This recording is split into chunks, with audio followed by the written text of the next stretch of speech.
Yeah, I let it play a little long today. Hey, it's Welcome, all good. everyone, once again to the Straub Sports Show.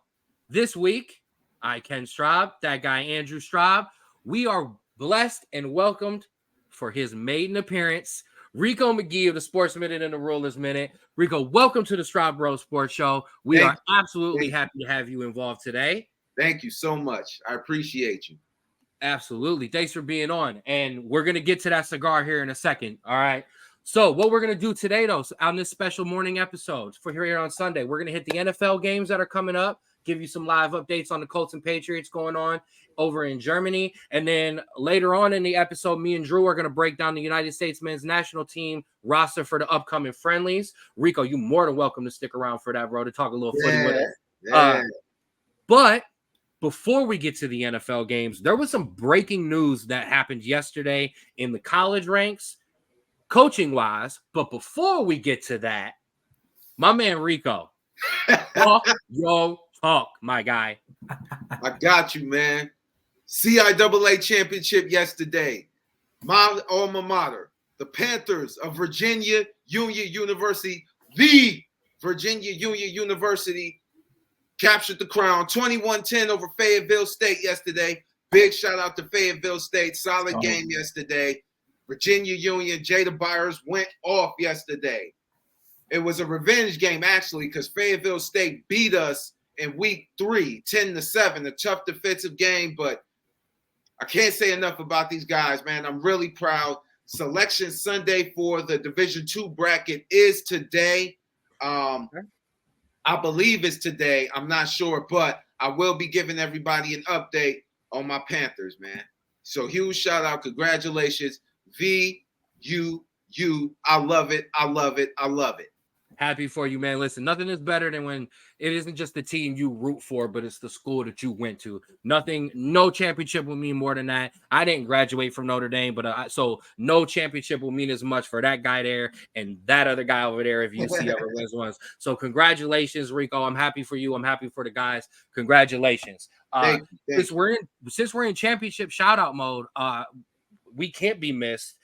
We talked about it on the pod on Thursday. The Tiffin Dragons took care of business against Findlay this past weekend. So our cousin Keegan and the Tiffin Dragons locked up the GMAC championship with a 26-7 win over Findlay, finishing off an 11-0, 9-0 in conference. Perfect season. Shout out to the Tiffin Dragons. Shout out to you, Keegan. Thank you for the interview. And like I said, I can't wait to get you in the pod so we can see all those really big rings because that's what my teams do. So, yeah, big shout out to Rico there. Big shout out to Keegan. The other top story, and we're not going to go into any of the games. You can check us out on Wednesday or Thursday. Me and Andrew will go through all our reviews and previews. We take our ride across the country on the Straub Sports Show. But some breaking news happened late last night. Jimbo Fisher fired by Texas A&M. Jimbo Fisher will receive a $75 million buyout. He only made $45 million at Texas A&M. He gets $75 million to go bye-bye.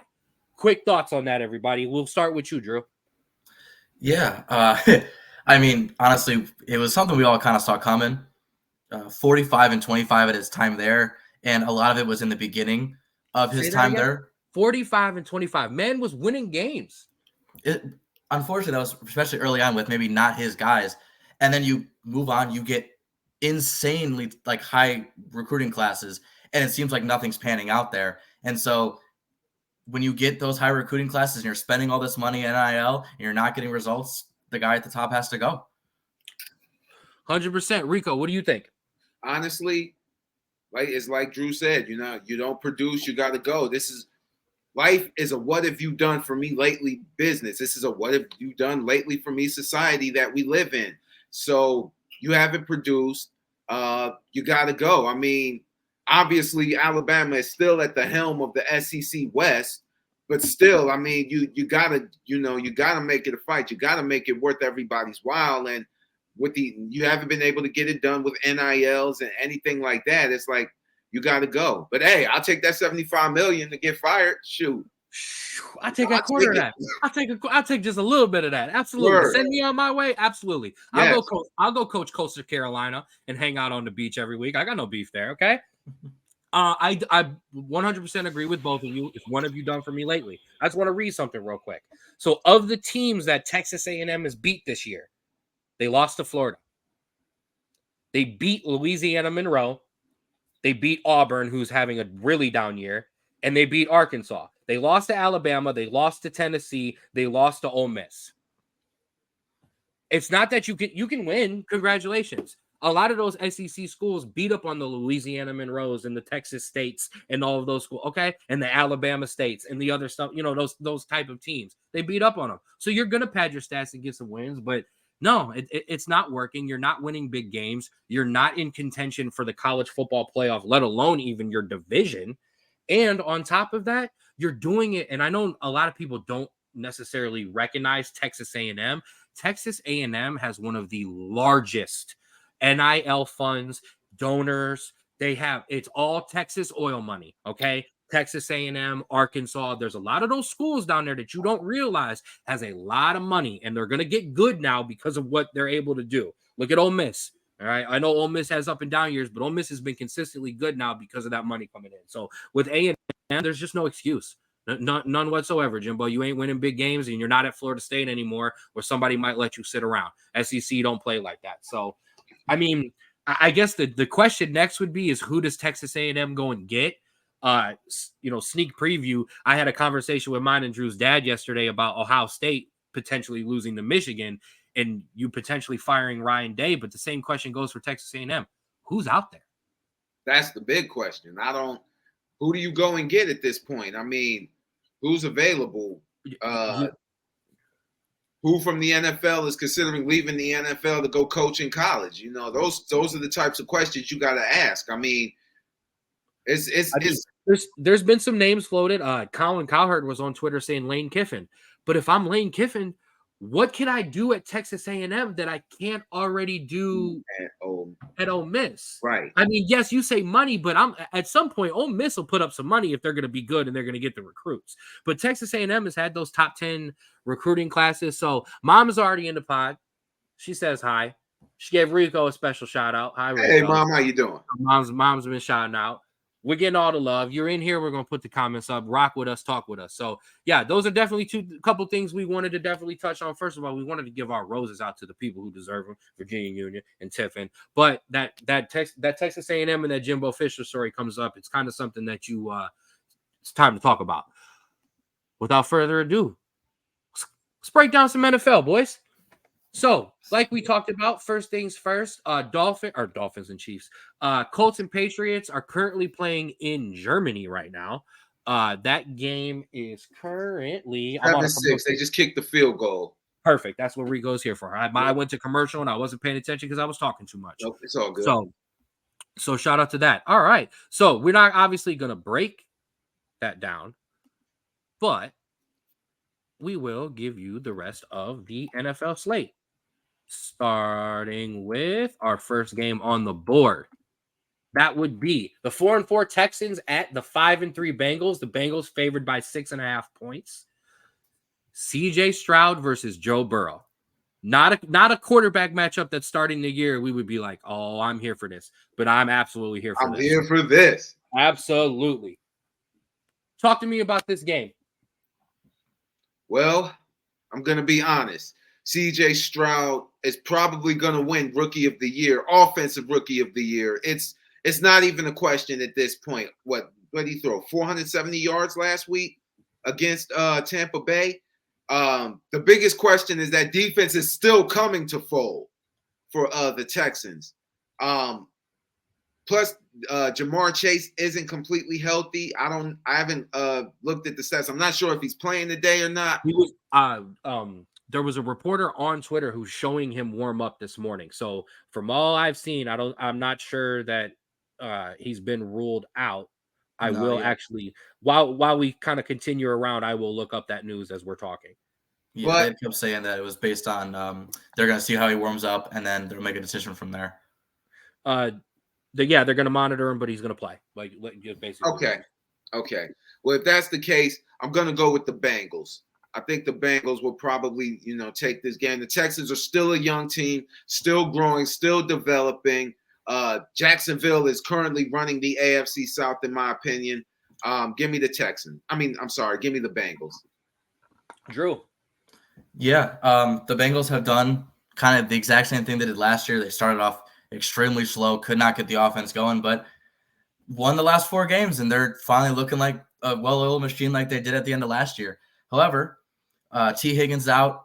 Jamar Chase is getting monitored. I know Sam Hubbard is out as well on the defensive side. So if CJ Stroud can actually get some help, defensively and maybe some other pieces around him, it could be a close game because since he is known to, sometimes play down to their competition at times.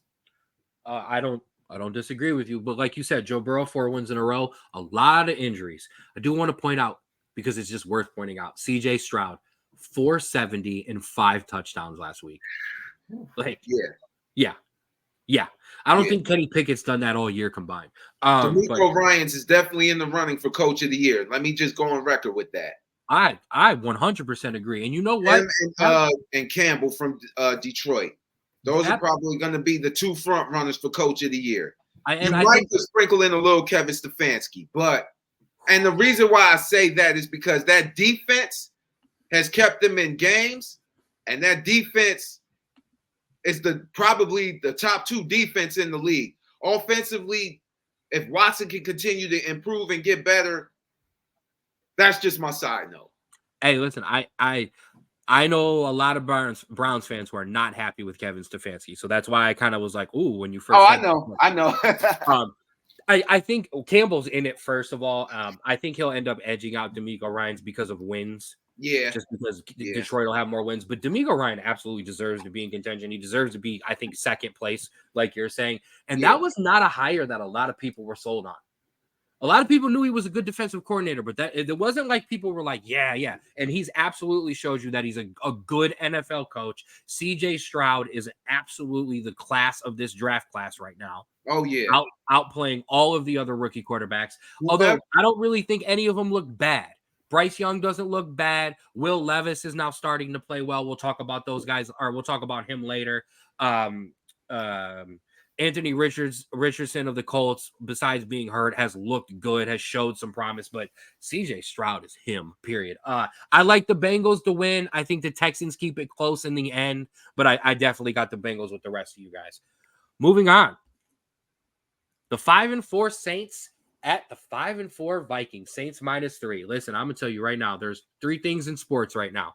Pac-12 overs, a CMC touchdown, and the Vikings to cover. Okay, so I will say that.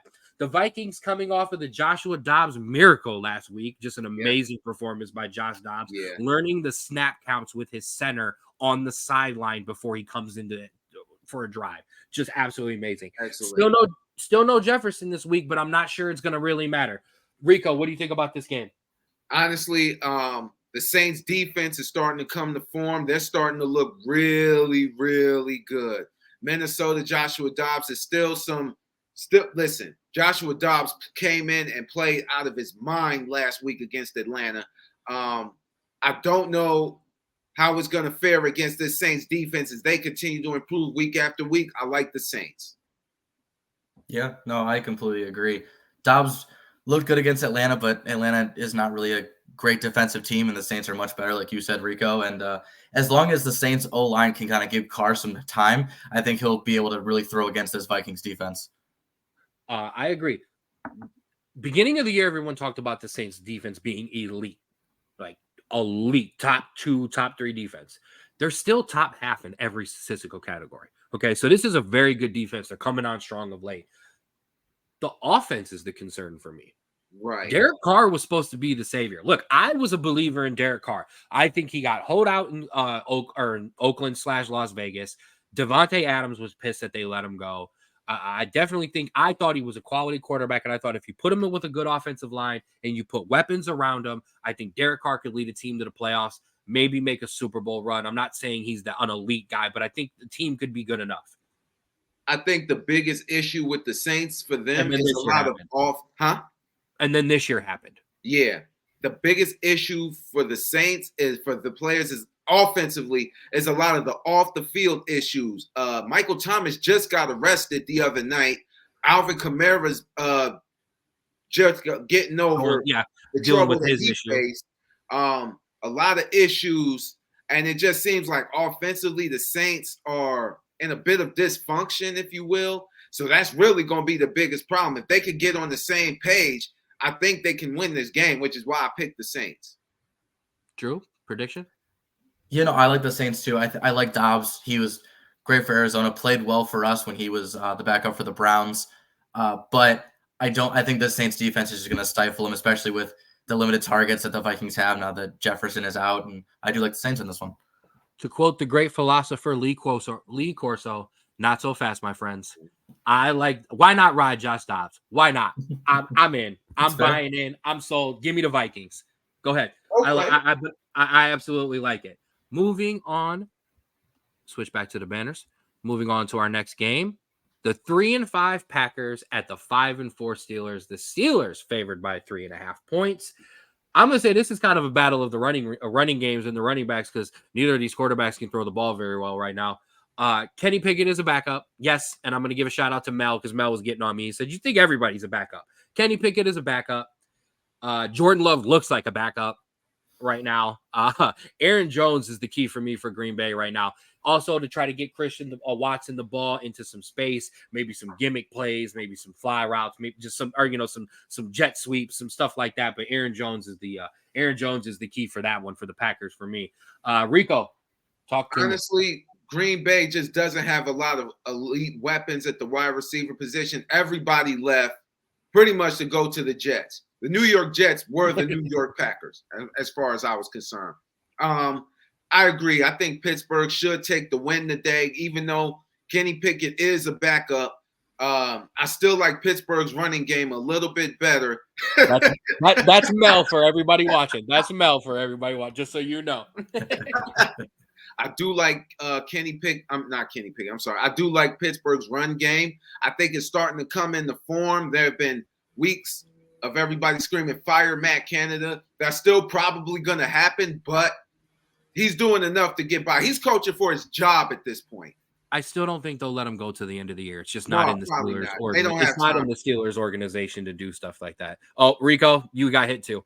The backup quarterback debate we're all getting swept out. Do I get $75 million?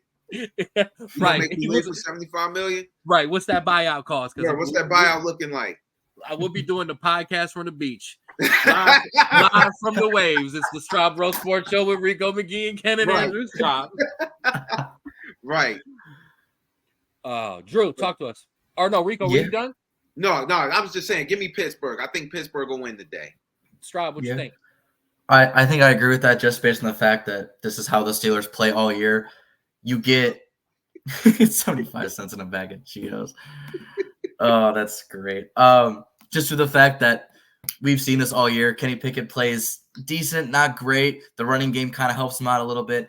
But then the Steelers defense absolutely tears up whatever offense they're playing and kind of wins them that game. I will say, though, Minka Fitzpatrick is out. That is a big piece of their defense, so we'll see how they are affected by that. But Jordan Love, up and down all year. We'll see what kind of game we get from him. But I think that defense is going to terrorize him, and I do like Pittsburgh in this.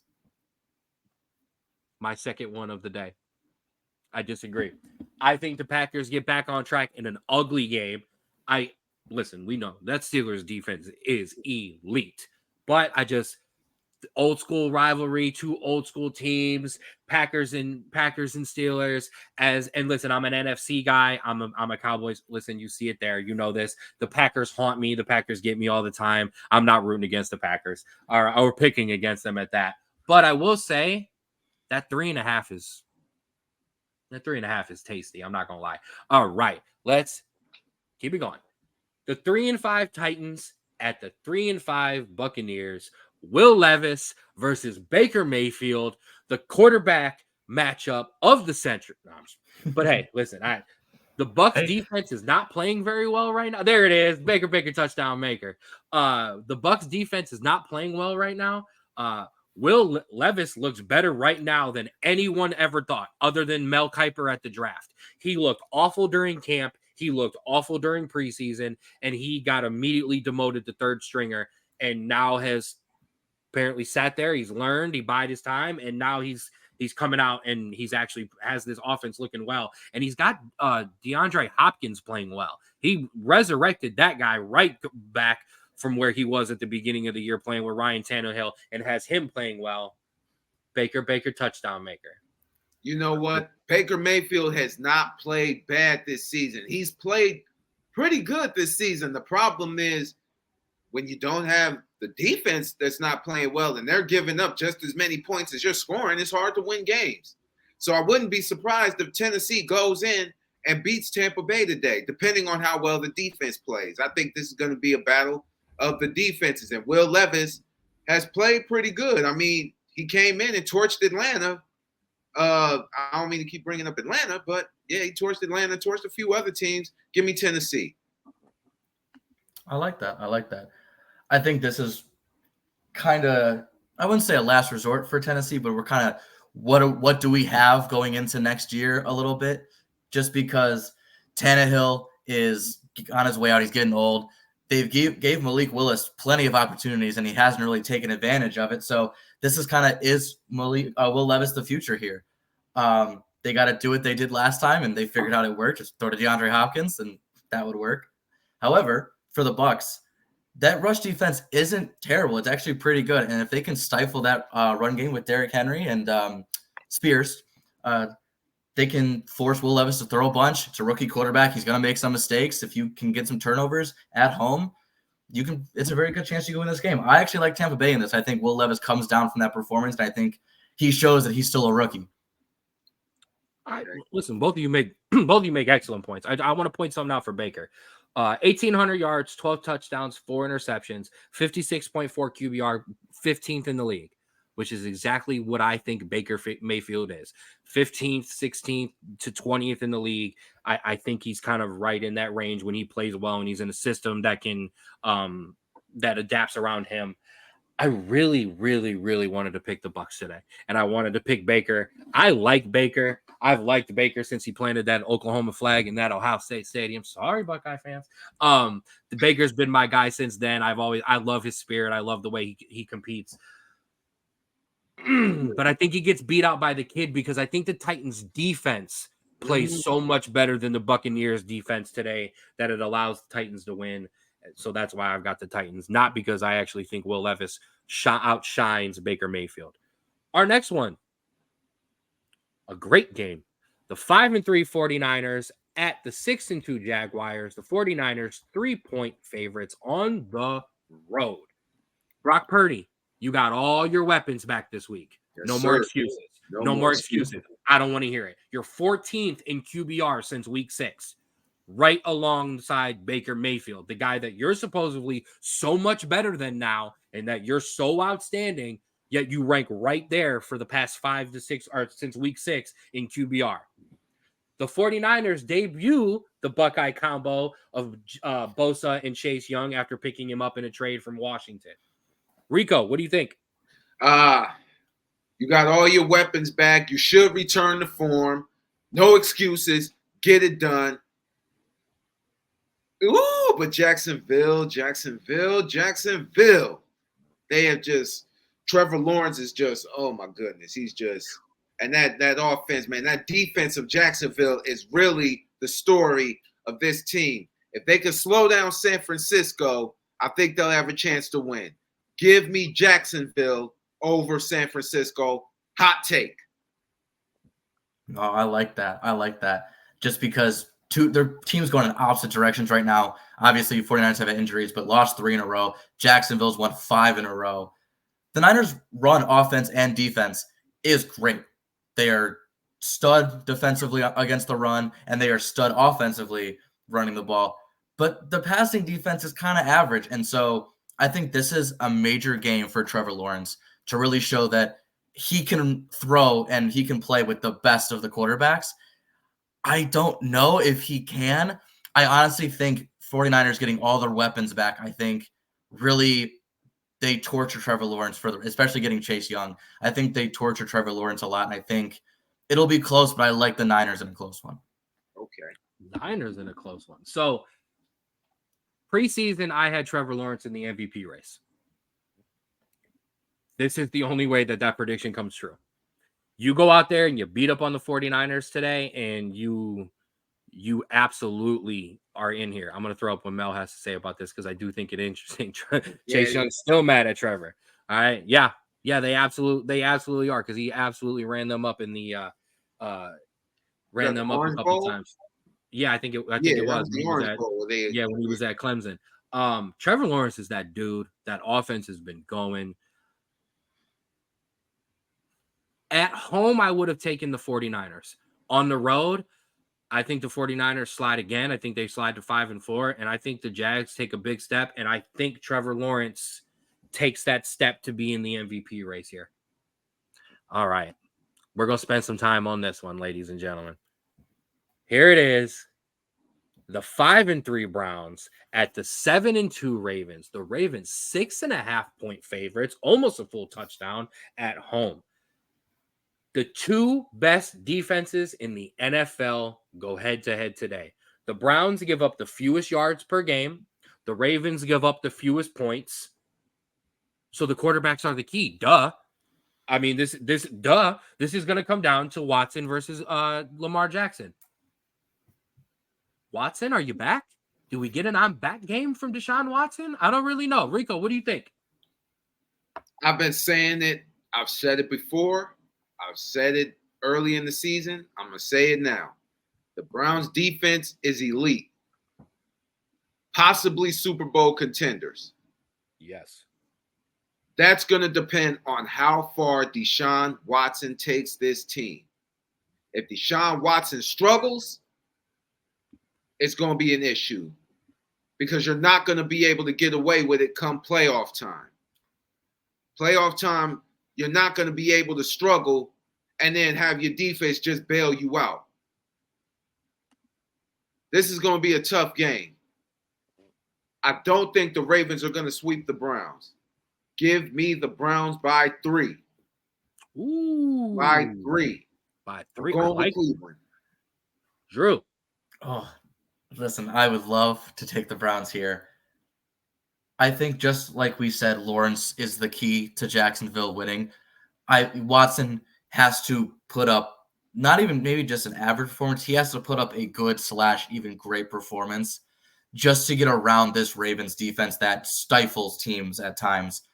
And they need to use that defense to stop that insane run game that the Ravens have with Lamar and Gus Edwards. And so it's really tough. If the Browns were at home, I'd get the Browns because the dog pound is one of the best fan bases in not being a homer, but they're one of the best fan bases in the league just by getting up. You're absolutely being a homer, but I'll let it slide. Probably. However, the Ravens being at home and being so unsure of how Deshaun Watson is going to play today, give me the Ravens. Maybe not by a lot. I would say maybe by a touchdown. That's higher than the spread, but yeah. Ooh. So we've got one for the Browns, we got one for the Ravens. So I'll break the tie. It'll end in a tie. No. No. So this is I want to give the Browns defense a lot of love here. So Browns defense, Cowboys defense. I watch my Cowboys defense every week. I watch the Browns as well.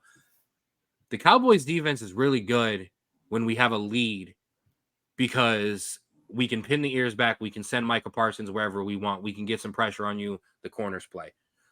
We're not built to stop the run. So you can get physical with us on the line of scrimmage sometimes, and you can outrun us. Philly did it last week. You can't do that to the Browns defense. Mm-mm.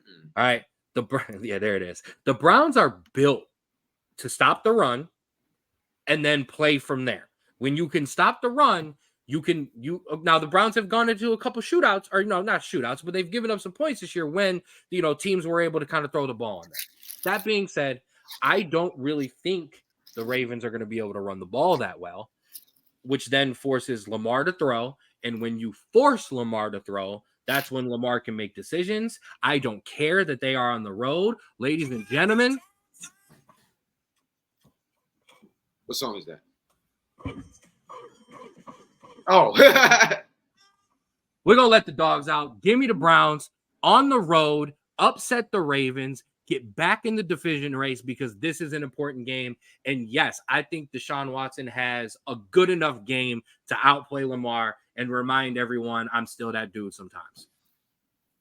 Let's keep it rolling.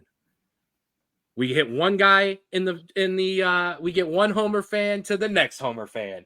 The 4-5 Falcons at the 1-8 Cardinals. Falcons are 2-point favorites. Kyler Murray making his return to football, which is absolutely surprising considering Call of Duty just came out and there was new updates. So it absolutely blows my mind that Kyler Murray is coming back this week and not next week, unless he was pre-ordered, Lamar, you're absolutely right. You're absolutely right, Mel. Lamar got hurt in the pocket. So, but moving back here, Kyler Murray is back.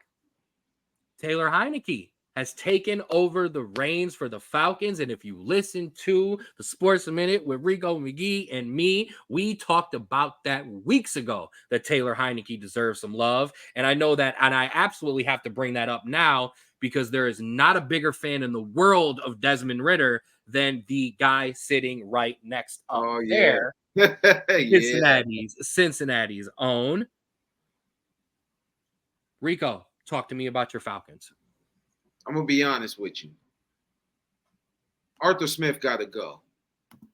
Arthur Smith got to go. The play calling is horrible.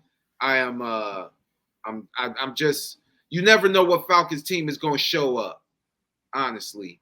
And that's really, the coaching. Defensively, we've been a pretty good defense this season, despite everything. We're in the top half of the league as far as defense. Kyler Murray coming back. I don't know how Kyler Murray's gonna look. I just don't think Arizona has enough to beat Atlanta. I think Atlanta gets back in the forefront. Give me Atlanta over Arizona, and they better not piss me off. Before you go, Straub, and Rico, I'm not making fun of you in any way.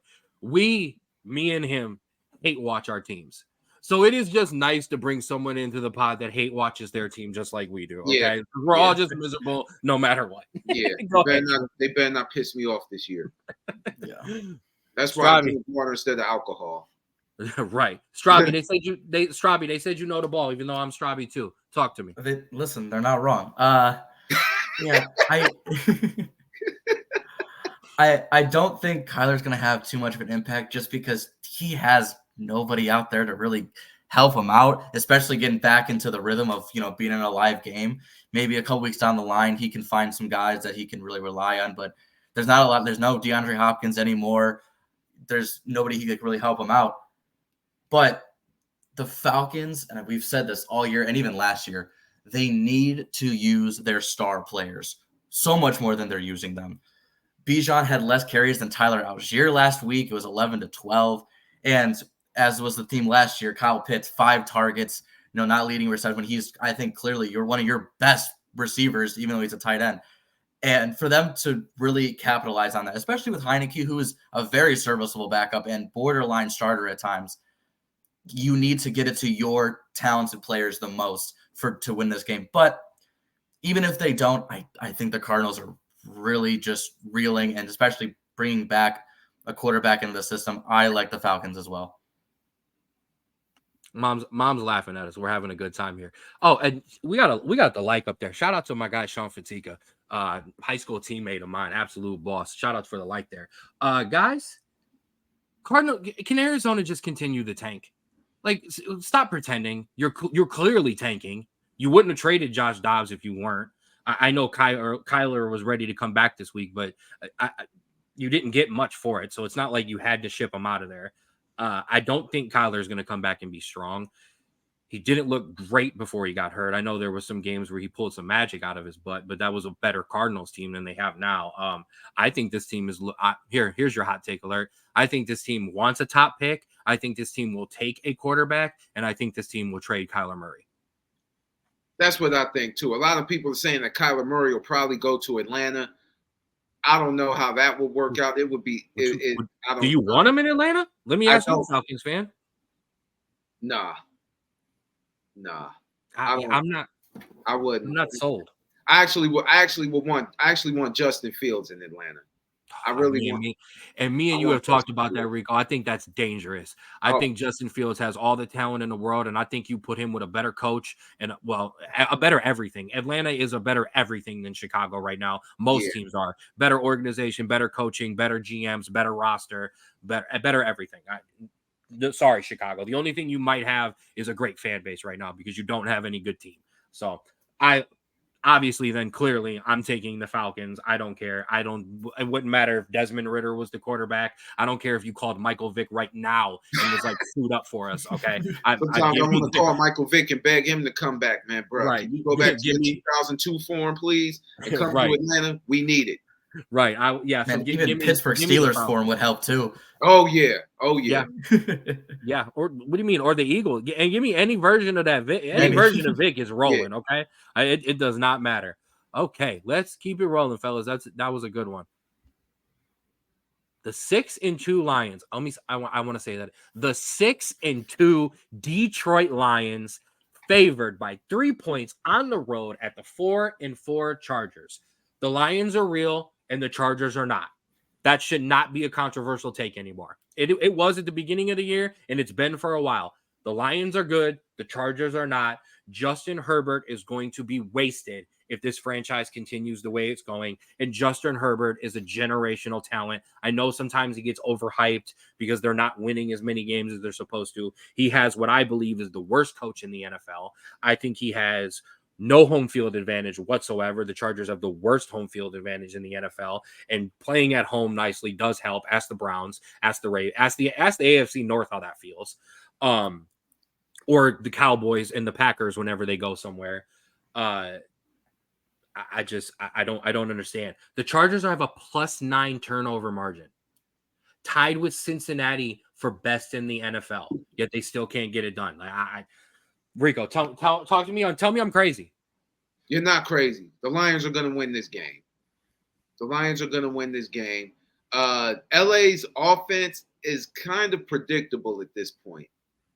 And I think part of that, you just know who they're going to do. I mean, their running game is predictable. Their offense is, they need to bring it up. They need to mix it up or do something, to provide a spark. You're 4-4. I mean, you're probably not going to catch Kansas City. You're probably just give me it's nothing really to say. Give me Detroit. Drew. Yeah, no, exactly. The Chargers defense has looked better in the past couple weeks, but their mistakes are so glaring and obvious week to week, and yet they don't make any changes to them. And that's exactly what Detroit thrives on, is getting momentum after turnovers and just being able to just shove it down your throat with the running game and with the nice little passing game that they have. And their defense is super stifling. And I love the Lions on this one just because the Chargers can't get out of their own way. Give me the Lions. Give me the Lions. Give me the Lions with that 3 points. Give me the Lions with an alternative spread of possibly 7. I love the Lions here. Go ahead. I was going to say, also, shout out to my friend, college buddy. He's been a Lions fan forever. And just like Browns fans, they've had to suffer through awful season. And so he's living it up right now. He's wearing his Stafford jersey everywhere. He's loving life. You know what? They may have had it worse than Browns fans because at least sometimes when you're so bad, you're like, okay, we're really bad. We're going to get better. The new regime, da-da-da-da. The Lions have just been in that I've got Matthew Stafford, but we're not actually good. I've got Calvin Johnson, but we're only so good. Like, it's been awful. So, yeah, Lions fans, big shout out to you. You absolutely deserve it, and I got you to win today. So let's do some updates real quick. The Indianapolis Colts just ran out the clock 10-6 on the New England Patriots. So the Colts go to 5-6. The New England Patriots go to 2-8. So other than the ring footage camera of Bill walking out of that house on some early morning, they ain't been doing a lot of scoring and they ain't been doing a lot of winning on the Patriots end. Go ahead, Drew. No, there was a report that I saw that said there has been talks of Bill Belichick mutually parting ways, maybe at the end of the season. So it could be a brand new regime next year for the Patriots as they want to kind of clean house and have a fresh start. give a shout out to me and Rico. We had this conversation once again on the same time we were talking about the other thing. We talked about it. Is Bill Belichick done? And how would it happen? Because there's no way they're just going to fire Bill Belichick. No. There's going to be some kind of walk away. I've got some more breaking news and score updates. Andrew, going into halftime right now, it is 2-2 Chelsea City. Manchester City just scored in extra time to make it 2-2 going into halftime. So you've got a phenomenal game to go back and watch, because I know you're going to be rewatching this when you get off the pot. Yeah, I don't know if anyone saw my face. I re-looked at the score and I saw it was 2-1, and my eyes just lit up. I was like, "There's no way!" And then I looked back after we had a discussion. It was 2-2, and it was like, okay, well, that makes sense. Akanji scored in about the 47th minute or so to tie that up on you. So unfortunately, no, your lead did not last very long. All right, let's keep it moving to our next NFL game. It's my turn, everybody. The 2-7 Giants at the 5-3 Cowboys. Cowboys favored by 17 points. They're favored by 17 points because we them boys and we're America's. No, the Giants are starting another rookie quarterback. His name escaped me because I had it and then I lost it. From New Jersey. Go ahead, Straub. You were about to. Oh, I thought you were going to hit me with a name. Yeah, it's Tommy DeVito, and apparently, from what I've read, he's the first rookie free agent quarterback to start for the Giants in the common draft era. So they are really digging in the barrels right now. Diana Rossini, who's one of my favorite NFL people just in general, and I love her on Twitter, X, had a great tweet that he's still living at home with his parents.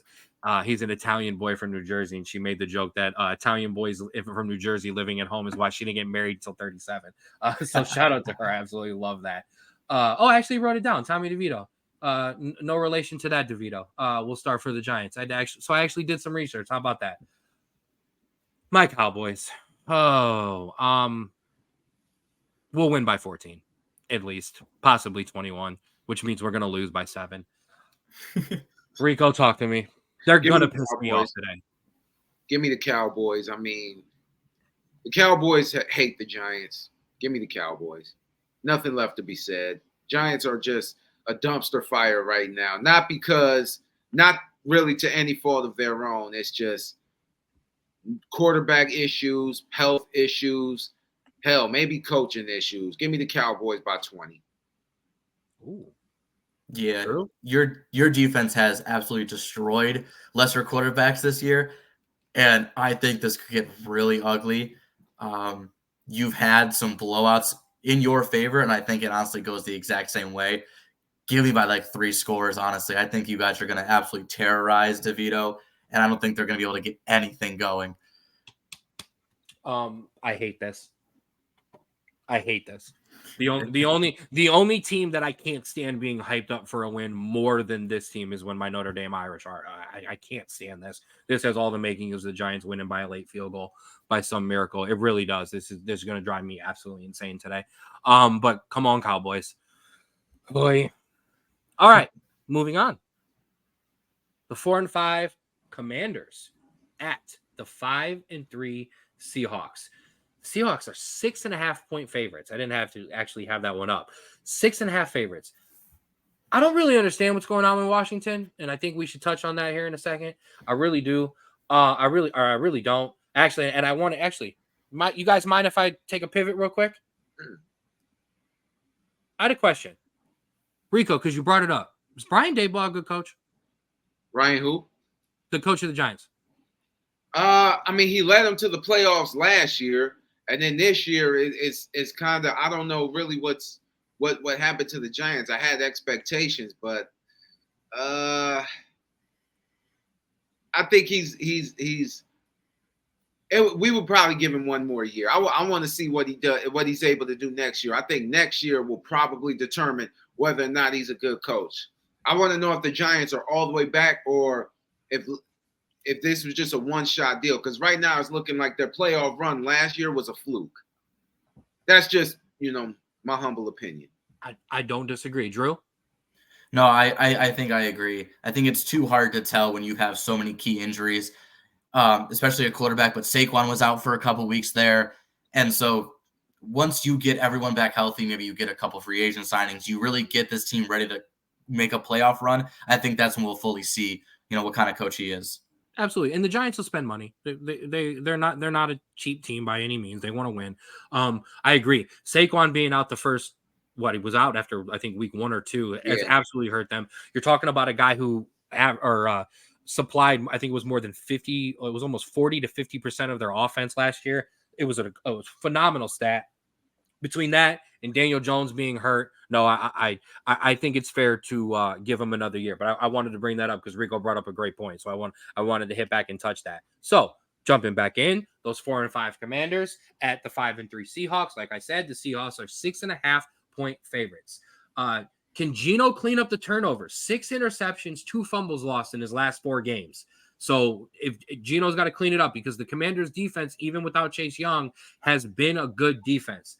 Are the Commanders interested in playing now that they're having a fire sale and they're selling all their guys?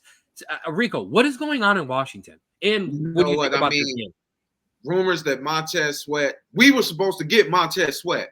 We probably might get him after the season is over. We might pick him up in the offseason because there's rumors that he hasn't really fully committed to Chicago. I don't know what's going on, if he's going to commit to Chicago or if he's not. I'm pretty sure he wants to go somewhere where he wants to win. But anyway, back to this. I think Washington is I think Eric Bieniemy, the offensive coordinator, offensively, I think they'll be okay. Defensively, I think they're trying to rebuild some pieces. I don't think it's going to be enough. Give me Seattle. Yeah, no, I completely agree. I think Eric Bieniemy deserves a lot of credit. I think this team without Eric Bieniemy is maybe a 2-win team. I don't think that they're that good. He has really elevated Sam Howell. 2,400 yards, 14 touchdowns. I think he would do much worse without Eric Bieniemy. However, I think if Geno Smith can go back to being a field general, not throwing the ball, if he can just get it to his receivers, dump it off, I think that they have a much better shot just because I don't think the Commanders have enough talent to really hang with Seahawks the entire time. Montez Sweat was traded. Obviously, we talked about it. They traded Chase Young. There was also some rumors of Scary Terry being traded too. So they were absolutely trying to just completely just fire sale. I don't get it. I really don't. They're 4-5. They've been in competitive. You know what I mean? That I understand right now, and I hate when teams do this. Yes, clearly the class of the NFC East are the Cowboys and the Eagles. Clearly the Giants are at the bottom. I don't feel like Washington needed to blow it up to try to compete with the two of my Cowboys and the Eagles, respectively. I really don't. So I was a little surprised there. I wish I was fuming because the Washington won't trade with me, but I absolutely would have snagged up Chase Young, okay, and stuck him right next to Micah Parsons and said, let's ride, okay? Absolutely. So I think just that's weird. I think Geno and DK get on track today. I think they get rolling. I think the Seahawks win comfortably. Go Hawks. There's my best Russell Wilson from back in the day. I don't. Washington has dealt with so much with the Dan Snyder stuff and the logo and all of this crap. You had they had a damn near a parade after they won their first game, to then just turn around mid-season and just blow this up when you actually were starting to get good momentum, good vibes there. Washington hasn't had good vibes in that city for 10 years now. So I don't understand why all of a sudden halfway through you roll it in, and I think the players will not respond. So I absolutely will take the Seahawks. Your Sunday night game. No, I'm sorry. Your late window. It is your Sunday night game. I apologize. Okay. The 4-4 Jets, 1-point favorite at the 4-5 Raiders. I thought the NFL could flex because this game should be flexed way the hell out of the 8:15 Sunday night slot and should have been flexed to Germany, okay, at 9:30 in the morning. Somebody should have called those guys on Thursday like, hey, you're getting on the plane. Sorry, fellas, you got to go because this is not going to be a good game. Why is this segment just not clips of Aaron Rodgers throwing the ball?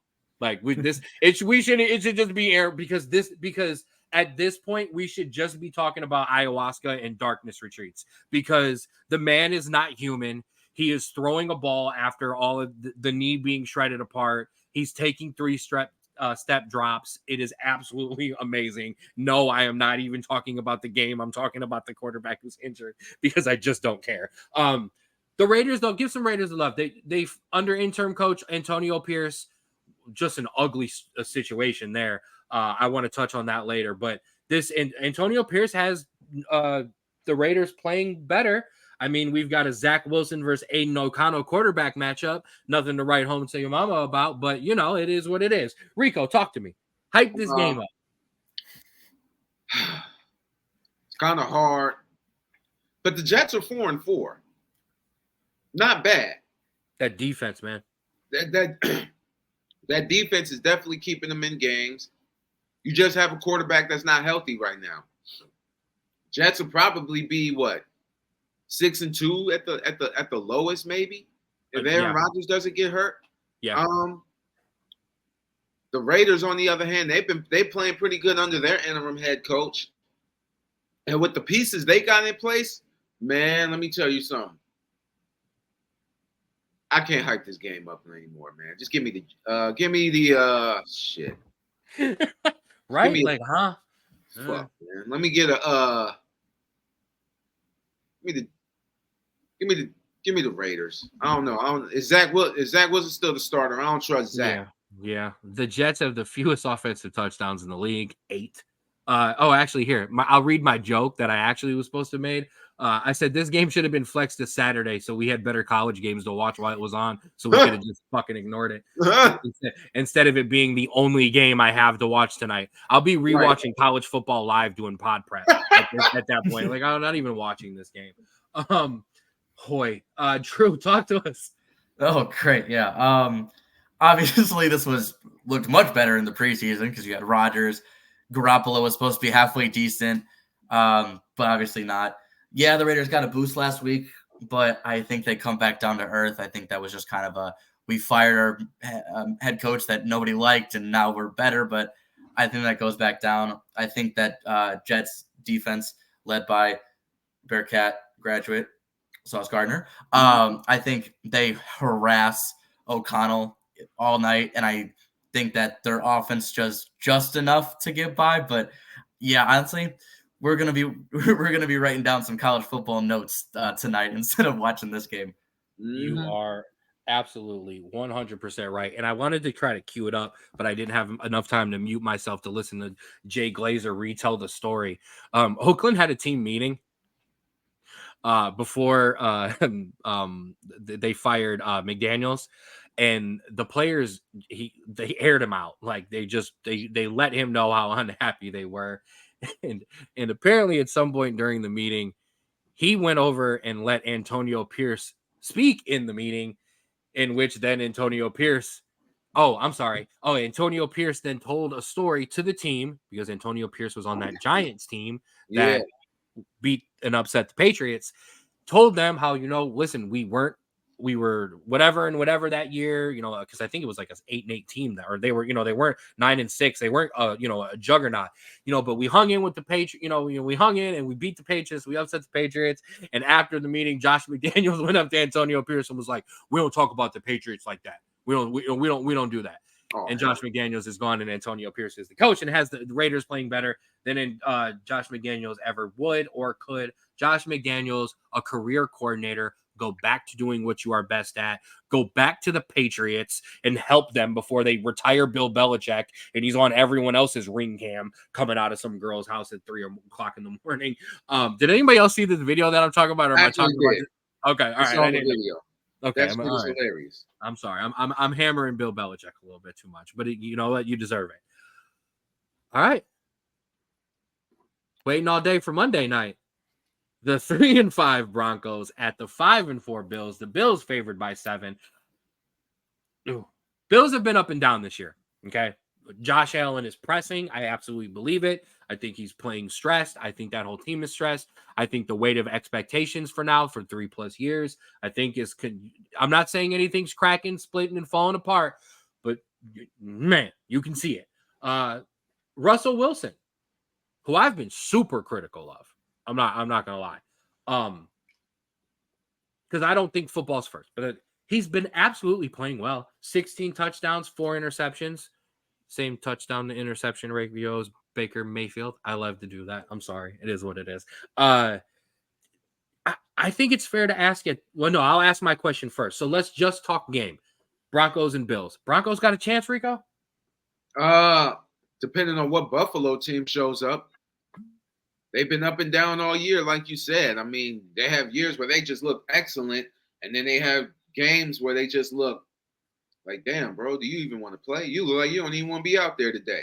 So, I mean, it's really just going to depend. And then Denver's not 3-5. I mean, they look a lot better than their record. I mean, they beat Kansas City pretty convincingly, too, a couple of weeks ago. So, I wouldn't be surprised. Russell Wilson hasn't played bad. I just think it's going to depend on which Buffalo team shows up.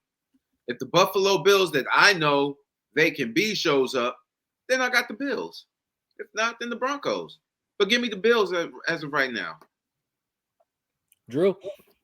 Yeah, both teams I think are underperforming. Obviously, we didn't think the Broncos were going to be that good, but they look good enough to, I think, that better than their record shows.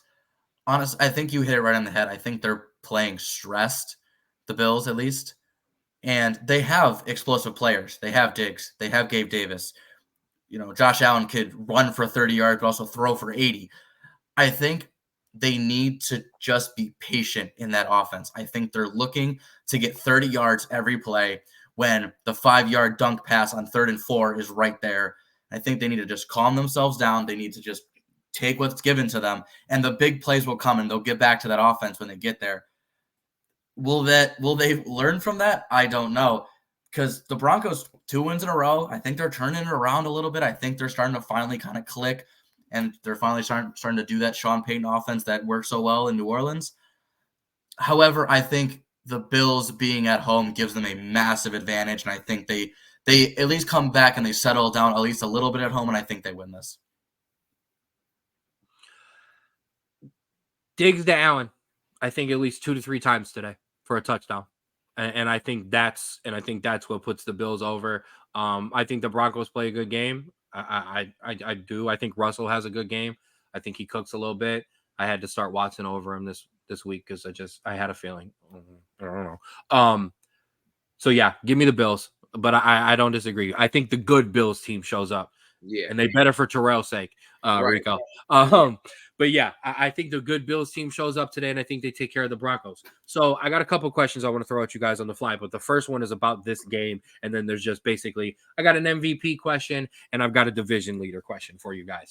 So my first question is, are we sure Sean Payton is still a good coach? Rico?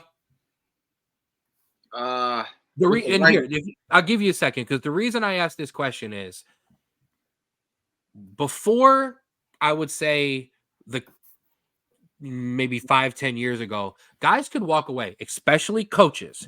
Guys could walk away and come back and pick up and go. The NFL doesn't work like that anymore. Now it looks like GMs, coaches, players. If you take too long off, it is over with. The game has passed you by, and there was a clear distinction from when Sean Payton walked away to what the game is now in terms of kind of analytics and stuff like that. Has the game passed Sean Payton by? I think so. I don't think when he was coaching in New Orleans, and I fuck him. When he was coaching in New Orleans, that defense was elite. Them defenses was scary. Them Saints defenses was scary. Bounties are not. Yeah, I mean, them bounties was, I agree. And I really think that, which I don't care what nobody say, he bought that Super Bowl with that bounty shit, but that's just me hating on my rival. I think the game is passing by really because it's a lot faster now. It's a lot faster now. You're able to spread the field. Teams barely run the ball at this point. And when you don't have the quarterback, Russell Wilson is good, but he's not. This Russell Wilson is not what Drew Brees was in New Orleans, if that makes sense. But he's not. I think it's fair to say you're right. He's not. But he's not that. Although, You know what? No, that's not fair. Drew Brees was an MVP candidate. Yeah. Up until until the arm gave out, until the shoulder just was done and he Yeah. couldn't throw it 10 yards anymore. He was in the MVP race. So you know what? I got to agree with you. As much as I've respected the Russ's play this year, he's not an MVP level. He's not at an MVP level. So no, I agree with you. They don't run the ball anymore. I'm not saying it would look better under a better or a different quarterback, but I also don't know. Yeah, and then you got to think, man. Jerry Jeudy is up and down. A lot of those offense, the offense just, like the offense is better, but the defense is really. Because last year, Denver's defense was a top 10 defense. They were the reason that the Broncos were getting blown out week after week last season. Now this season, it's like Dr. Jekyll and Hyde. It's like the sun goes down. It was supposed to be the thing that carried them this year. Yeah. Sean Payton was supposed to come in and fix Russ because the defense was already cooking. So we get Russ cooking. Now the defense is there and everything goes back to normal and the Broncos are good. But no, you're right. I Drew, weigh in. Yeah, I think what Sean Payton doesn't, or at least hasn't learned since coming back is you need explosive players to win big games. Look at the Bills, look at the Chiefs, look at the Eagles, all those, even the Dolphins, even though they haven't really won anything, they're playing super well.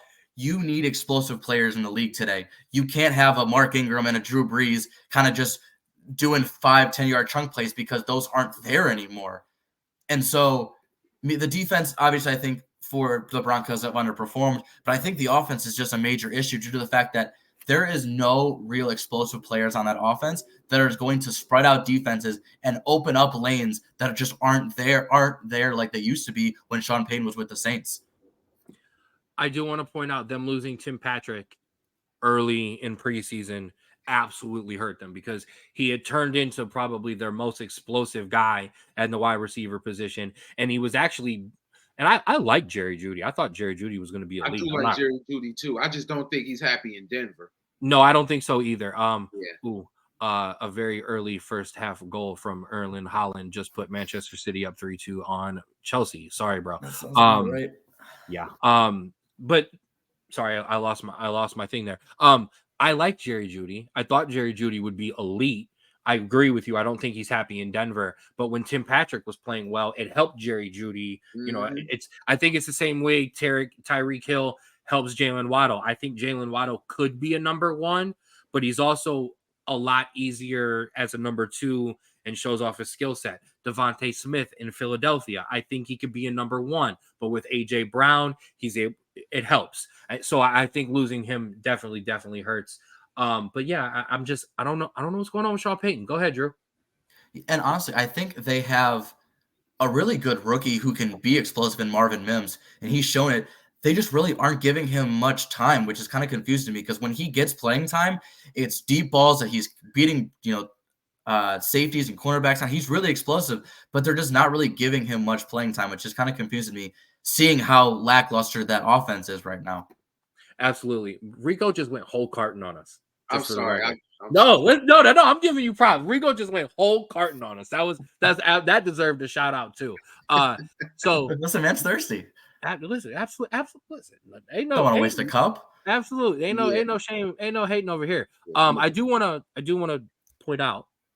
I do want to ask another question, but before I do get to that question, Mom threw something in the comments, and she's absolutely right.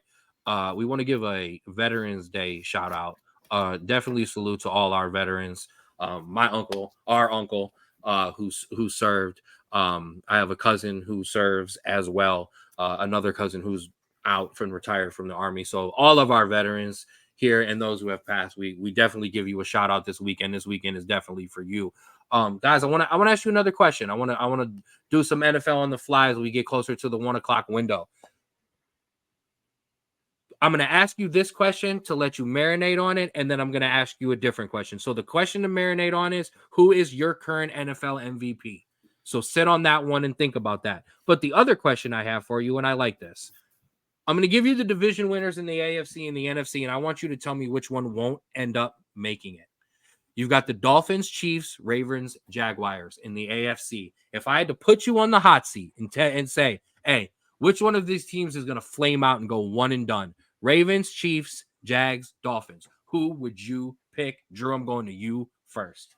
Yeah, that's tough. I think the Chiefs and the Dolphins, I think they have amazing head coaches, and they have the talent that I think they can progress pretty far. I can see that as being a AFC championship game. The Jags, I think, need to continue this path. I don't think that they've had the consistency that I think they need to, that shows to me that they have, the ability to do that. And I think for Baltimore, I think we've seen the story before where they just dominate the regular season. They look really strong, and they get to the playoffs and they flame out because the defense, can contain Lamar Jackson and they can't do anything else. And so if I had to pick one, I would have to. You have to pick one. I know, and I wanted to kind of set it up on the spot. I know, and that's what we do every once in a while on the Fridays and the Sunday spot. We kind of freestyle a little bit. Yeah, and I think if I had to pick one, I think I would pick. I think I would pick the Jags because I think Lamar has progressed enough where I think he isn't going to get stopped by a single defense. I think he's able to kind of make steps up on the fly. He kind of change his game a little bit, and I think he's able to. That's a hot take right there. Hot take alert. That's a very hot take right Mom's there. That's got flaming. the hot take alert of the pod. The Chiefs one and done, being the flame out. That is surprising. I'll let Rico go in a second. I got the Ravens. I still don't. I'm still not sure. The Jags, I think, after they got through that round one last year, upsetting the Chiefs, I think, like I said, Trevor Lawrence MVP candidate race. I think he's in there. So I actually think I absolutely think the Ravens will flame out. Rico, who you got? Oh, I think it's one and done. I'm gonna say, that's tough. I'm gonna say Baltimore. I'm not really sure. Like I said, I'm still not convinced. I think if you could find a way to slow down Lamar Jackson, then you could pretty much slow down a lot of that offense. You slow down Lamar and you slow down that run game and you force him to throw the ball. A lot of teams, like with the good secondaries in the league, I'm just not I'm not convinced on Baltimore. And I really haven't been before the season started. I understand they're 7-2, but I'm just still not convinced. And like I said, Cleveland's probably going to win the day. So I'm just not sold on Baltimore. The Straub Sports Show already let the dogs out, all right? So we already know where we're going there. All right, so I'm going to switch it right back to you guys on the NFC side. You've got the Eagles, the 49ers, the Lions, and the Saints. Those are your 4 division leaders as it stands right now. I'll actually go first because I already know who because I think there's 2. Number 1, I think the Saints are the easy pick because, that division is still kind of in flux. The Saints or the Falcons are right there. So I don't even think the Saints will end up winning that division. If there's a hot take. I think the Falcons will eventually win that division. Shout out to you. Shout out to your Falcons. I think Brock Purdy's a fraud, and I don't like the Eagles either. I think all of the NFC is in flux. Tell me I'm crazy. I'm probably being a homer.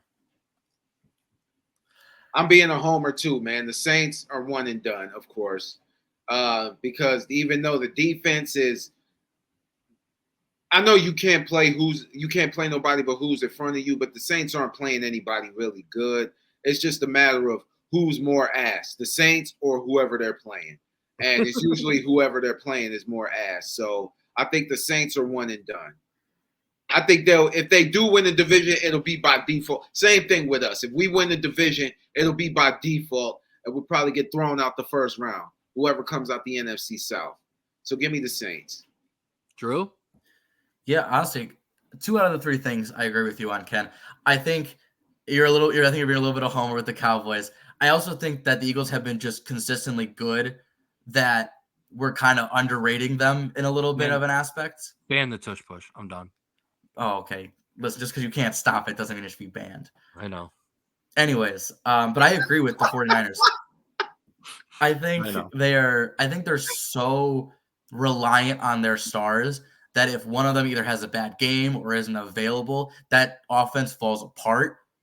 And so I completely agree. I think if they step up to a good defense first round, that can, put pressure on Purdy, I think that offense flounders, and I think that they bounce out. So I think the Saints are obviously, I think, the easy pick. I think that's one of the teams that might not even make the playoffs, and if they do, if they come up against a decent defense, they're done.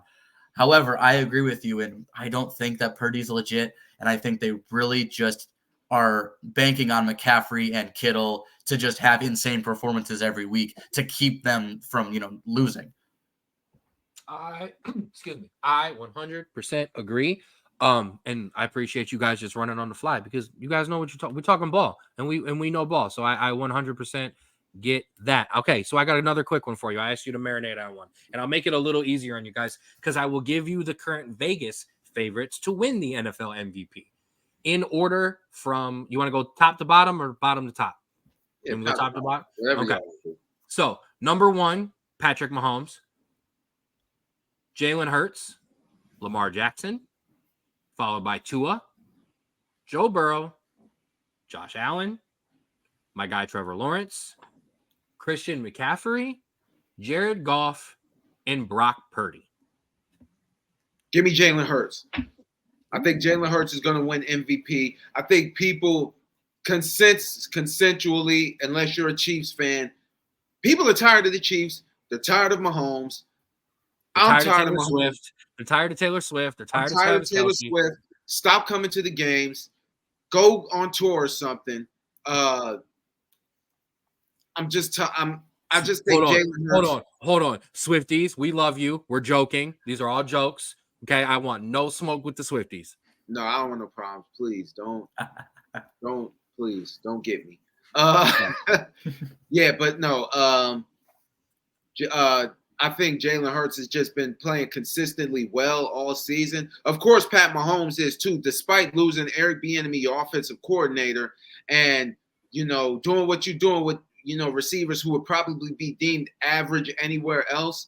They'll probably give it to Pat Mahomes, but I really like what Jalen Hurts is doing in Philly. Drew, go ahead and go off for a second. I need to step away for just a second. No, you're good. Honestly, I think so. Talking on the Taylor Swift thing, I think. And we'll probably touch on this on a later topic. I think it's the NFL that's really just mishandling this. Because if you look at the NBA, stars come all the time. And right. it's a one little shot preview of like, hey, there they are, little wave, and then they're done. They don't show them again. They just go. The NFL shows Taylor Swift every 5 minutes. And that's where I think people are getting burnt out. And I think that's where they have to show her once that she's at the game and then done. And then you're good. You don't have to talk about it ever again. However, back on the MVP race. Here, we'll bring up this. Yeah, we are tired of Swifties. That's fair enough. If we're talking MVP, I think Hurts and Mahomes, I think it's back and forth. I think it depends on the later half of the year, how each person does. I think it's really close. However, I think someone who's not getting enough love, I think is Tua Tagovailoa. Exactly. I think that he is playing absolutely outstanding. Yeah, he has great receivers, but he's been doing an amazing job in just being an absolute stud, finding them the ball and finding other people the ball as well. And I think that team we knew was going to be good, but I didn't think we were going to think that they were going to be this good. And so I think we have to give Tua a lot more credit than he's giving. Maybe not a favorite, but I think definitely top 3, if not top 5. I definitely agree. Technically Tua's 4th. Odds wise, Mahomes was 275. These are all plus numbers. Hurts is 300, so close. Jackson 400. Tua 650. Burrow 800. So to me, when I look at that gambling wise, degeneracy 1-800-GAMBLER. The cheat for me with 275 and 300 for Hurts, Mahomes, and 400 for Jackson. Those show me those 3 are up there. Don't get it, Mom. We don't want no smoke. Okay, I know we don't want no smoke. I know, I get it though. With Tua right there at 650 and 800, that tells me Tua and Burrow, and then the other 3. I think that gap is closer, like you just said. I think Tua absolutely deserves some love. My guy Trevor Lawrence. I already said it. I talked about it. I think the odds can jump with a big game. I think he needs to. I think he needs to continue to kind of what's going on, Burrito Man? I think he needs to kind of continue to take that step, and I think he can get in there. Christian McCaffrey definitely deserves some love. CMC, and I apologize because I heard majority of what you said when I walked away. But if you did say CMC, and I'm repeating, but CMC deserves some love. I mean, this goes back into our Heisman conversation that me and Drew had on Wednesday, and then me, Rico, and Mel had on Friday, the week before, last Friday. No love for the running backs, no love whatsoever. I know it's a devalued position, but damn, when a guy's having a season like CMC is, I think he deserves to be in there. Get Brock Purdy all the way the hell up out of here. Jared Goff, plus 4,000 right now. Lions deserve love, like period. Lions deserve love, and he deserves some MVP love because he is one of the reasons that they're playing very, very well and that they are where they are. My guy, right? No, my number one right now, no joke. Give me Burrow. I like Joey B. Joey B's playing great. I think long term, you know what? I think Joey Burrow will actually. I think he could win it right now. It's Tua. It's Tua. I like that. Jalen Hurts is 8-1, and they're good and they're playing great. But that team is playing great. That running, and I'm sorry, you're gonna lose points. And I call me a hater on this one, but I don't think it's deserved. That running game, the tush push, all of that, I think is the reason they're winning. Less Jalen Hurts. I think if you take Jalen Hurts off that team and you put Baker Mayfield, that'll be my average quarterback, kind of generic guy. If you put Baker Mayfield on Philly, do you think Philly is horrible? Do you think Philly, they may not be the number one seed in the NFC, but I don't look at Philly and go, oh no. Okay. If I take Tua and the way he's been playing and I take him off the Dolphins, man, I don't know. Oh no, Tua's playing amazing. He's reading the game well. I like that. But I think Joey Burrow is going to make a run here, and I think Joey Burrow is going to put up some statement games. And that's your NFL MVP talk. We're running it all. So, Rico, I got a question. Do you want to stick around for the United States men's national team roster drop? You do not have to, my guy, because we are about to get in the weeds on some soccer. I'm going to stick around for a minute. I'm going to turn to this Browns and Ravens game, but I definitely want to stick around and hear y'all points on this right quick. Absolutely. That is no problem. There might be a graphic or two that covers you up for a second. I ain't worried about that. But Rico will be jumping in the meantime and giving us some NFL updates while we stick around and we do this. So I'm going to switch the banner up real quick because we are going to do our friendly roster breakdown. So what we have coming up is United States men's national team. It's international break. The U.S. men's national team will be taking on Trinidad and Tobago twice. We're going to get into how stupid that is here in a little while, but that is what it is. But the first thing we need to do is break down the roster. So, Drew, let's talk about it. First things first, we will go into our goalies and defenders when the graphic will load on the screen. I'm currently having technical difficulties. Help me out. There we are. There it is. Boom. So, goalies, Matt Turner, Ethan Horvath, and Gabriel Slonina. Is that how it? I don't think there's an N yet. I think it's just Slonina. And Mom said, it's game time, boys. It absolutely is, Mom. But we're sticking. Listen, you watch those brownies and you listen to us in the other year while we break this down for you. Our defenders, Tim Ream, Cameron Carter-Vickers, Chris Richards, not Richardson, and Miles Robinson, Anton Robinson, Serginho Dest, Christopher Lund, Joe Sally. So before we kind of get into some bigger points there, tell me what you think about that initial roster of goalies and defenders. Yeah, I think you have the best three goalkeepers here. Do you? Zach Steffens. Oh, that we have a healthy. Zach Steffen still hurt, coming back, I think, early December. So that'll be kind of close if he gets back into form enough to maybe take Slonina's spot. But Slonina, 18 years old, playing in Belgium right now, playing pretty well. Getting him some experience for later on down the line, I think is perfect. If we're talking center backs, I think maybe not the best playing right now, but in terms of your best four, in terms of knowing the system, playing well with each other, I think that is your best four center backs in terms of Tim Ream, Cameron Carter-Vickers, Chris Richards, and Miles Robinson. We'll talk on it later. You could add an Austin Trusty because he's been playing well. I just think hang on to those. We will. but I think this is your key four that you've been holding on for a while now. And then in terms of, left back, right backs, Anthony Robinson, obviously, Serginho Dest, obviously, Joe Scally, obviously, Christopher Lund, newish kind of, but he's really locked down that backup left back position. And so I think it's very fair that he gets, the call up as well. No, I 100% agree. Like we said, there's some chalk there. Turner's going to play. Horvath is going to come up as his 2. That is just what it is right now. Tim Ream, number 1. There it is, coming. Cameron Carter-Vickers has been, listen, even when he was hurt, he hadn't only played 20 minutes for Celtic, and he came in the last window. So that absolutely was going to happen. Then, like we said, Miles Robertson, Chris Richards. I don't need to gush anymore over the pair of them. I love this 2 together. I've already said they're going to start the World Cup together. This is what I firmly believe. And then chalk on the wings, Joe Scally. Sorry, I missed the C there. Joe Scally playing outstanding. Serginho Dest absolutely in form right now for PSV. Anton had an amazing game against Manchester United last weekend. And Christopher Lund playing well. So yeah, there is that. Let's move on to our midfielders and our forwards. Paxton Aronson, Johnny Cardoso, Luca De La Torre, Leonard Maloney, Weston McKennie, Jonas Musa, Gio Reyna, and Malik Tillman, both on the roster. Love that. Forwards, Brendan Aronson, Kevin Paradas, Alex Zendejas, Ricardo Pepi, Florian Balogun. Kind of chalk here, minus some injuries. Obviously, Timmy Weah, Christian Pulisic would be on this roster without a doubt if they were not injured. Both hamstring injuries, both have had scans, nothing serious, kind of just some fatigue, some resting.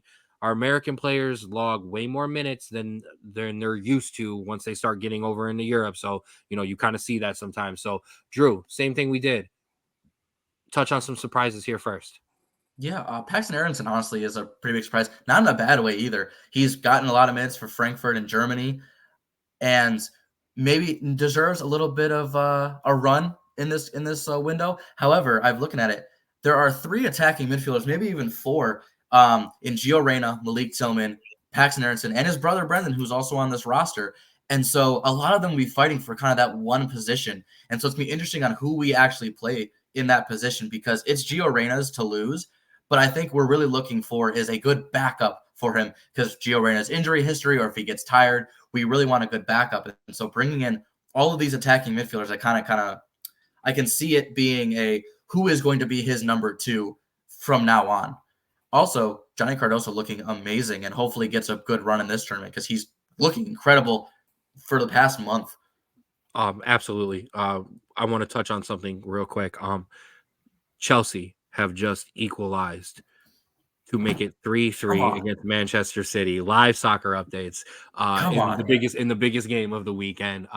Chelsea trying to make it a title race. Oh, is VAR involved? Hold on, VAR might be involved. We might throw things. Oh no, that's gonna be. Oh no, that should make it. Okay, so sorry. And Mel, I absolutely got you. I will add that in. Malik Tillman and Gio Reyna, obviously, yes, same position. I also think at some point it could be flirted with playing both of them at the same time. At some point, what I would like to see this talented young United States men's national team do is start to dominate the teams that you are supposed to dominate in different types of formations that allow you to play with some more attacking players. So every time we play a big team, we don't have to Chelsea, Jose Mourinho park the bus and sit 11 behind. Zendejas, always controversial when he gets called up, because of some poor performances when he was originally called up. So, we'll see how he is. He's been in form lately. Brendan Aronson has not been in form. I think he is absolutely a lucky person in terms of, I don't even know what word I'm trying to use, but I think he's lucky that his status has kind of been cemented for a long time of a guy who comes off the bench, and when guys are hurt, he automatically takes that starting spot, because if we're just talking form, he has absolutely no chance in the world to be playing right now. So we will pull that down. Works a little bit easier on that. What's up, Rico? First thing I want to discuss with you, Drew, real quick. only one MLS player on this roster, and that's Miles Robertson of Atlanta United, who was actually trying to make a move into Europe right before the season started. That just nothing came to fruition for him. It kind of makes me happy. Sorry, not sorry. Not gonna lie. I just the MLS is a development league for me still. Are you surprised though? Not just that there's one MLS player, but that going into 2 games with the same opponent, we've kind of brought an A+ roster.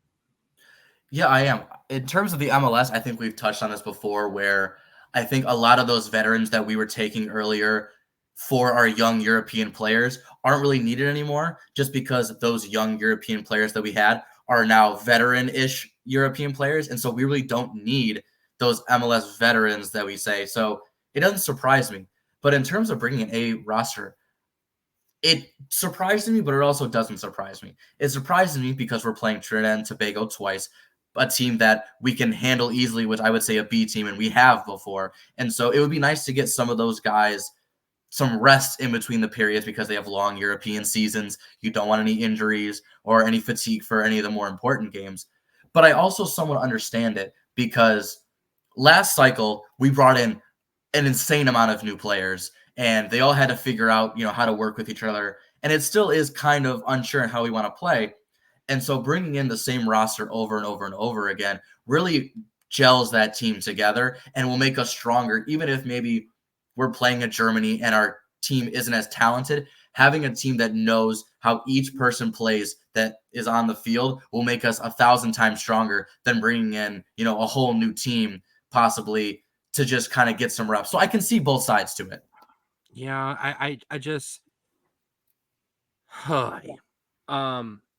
my problem is in Brownie fans, 40 seconds, Ravens score. Mom giving us updates on the fly.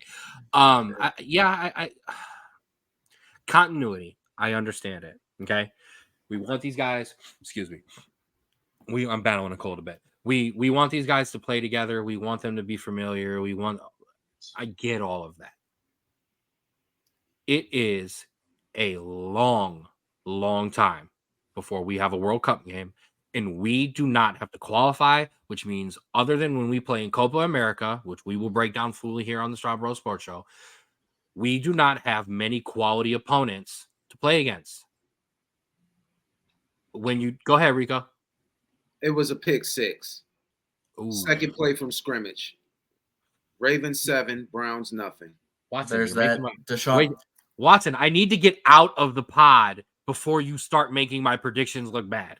Yeah. Because damn it, I was telling man. Damn it. But, and I get what you're saying, Drew. I do. I want to see some other guys get called up. Which other guys are you talking about? Where is Austin Trusty? The man has been playing outstanding for Sheffield United. Man of the match, or almost a man of the match. Most tackles won multiple times. Why? Gianluca Busio. I know I'm a Busio stan. I know that's my guy. But him and Testament have been playing outstanding for Valencia. There's no reason you can't give some of those guys a run. No, I completely agree. I like I said, that's why I can see both sides. Another name I mentioned, Taylor Booth came back from injury. That's been playing great, and he's one of those guys I think would and should be in this roster over Brendan Aronson, who hasn't gotten any playing time, and I don't think is that key of a player in this roster.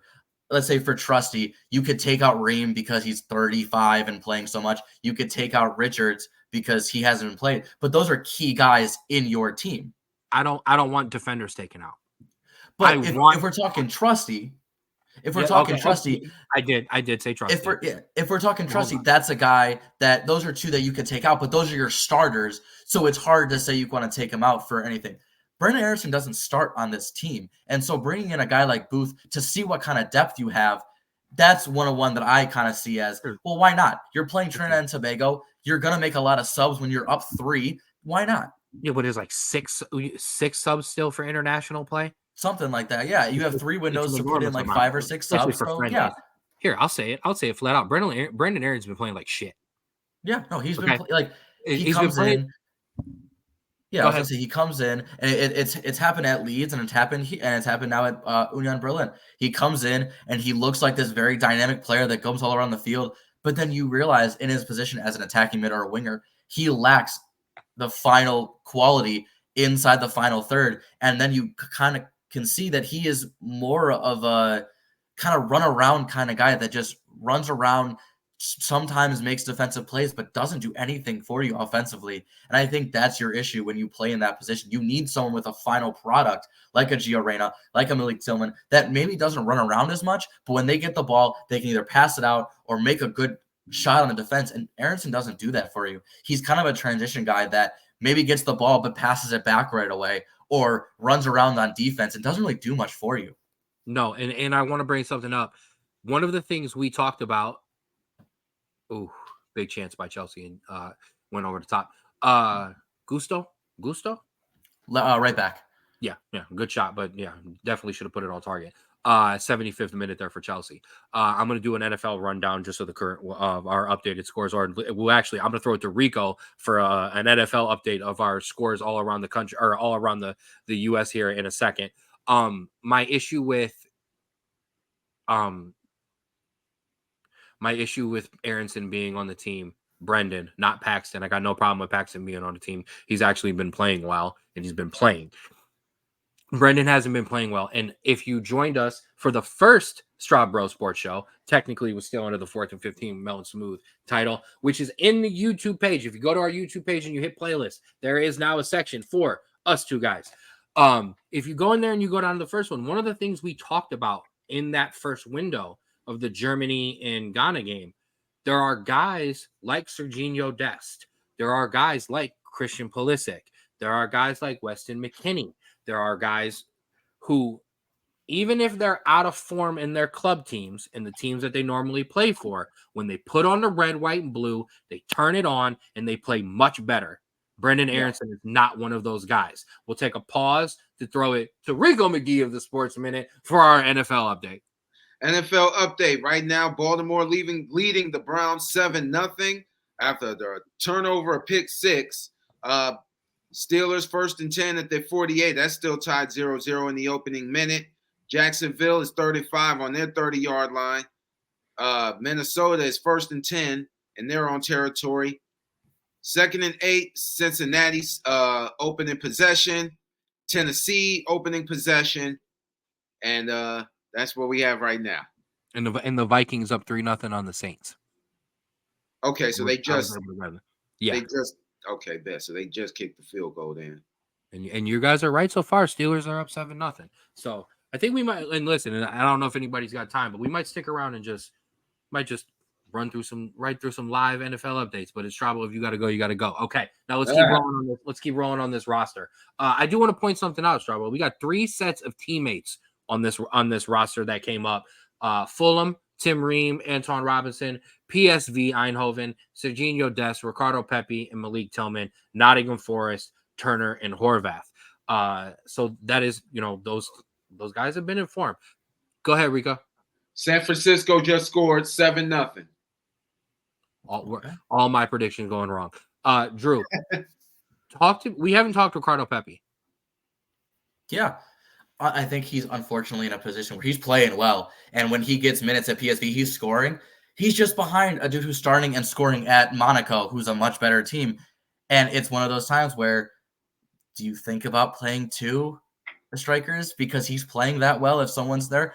It's a good problem to have. I think it's his club situation and his national team situation are very similar, where he's just behind a great player that's in form right now. And that's the issue. And so, no disrespect to him, I think he's playing great.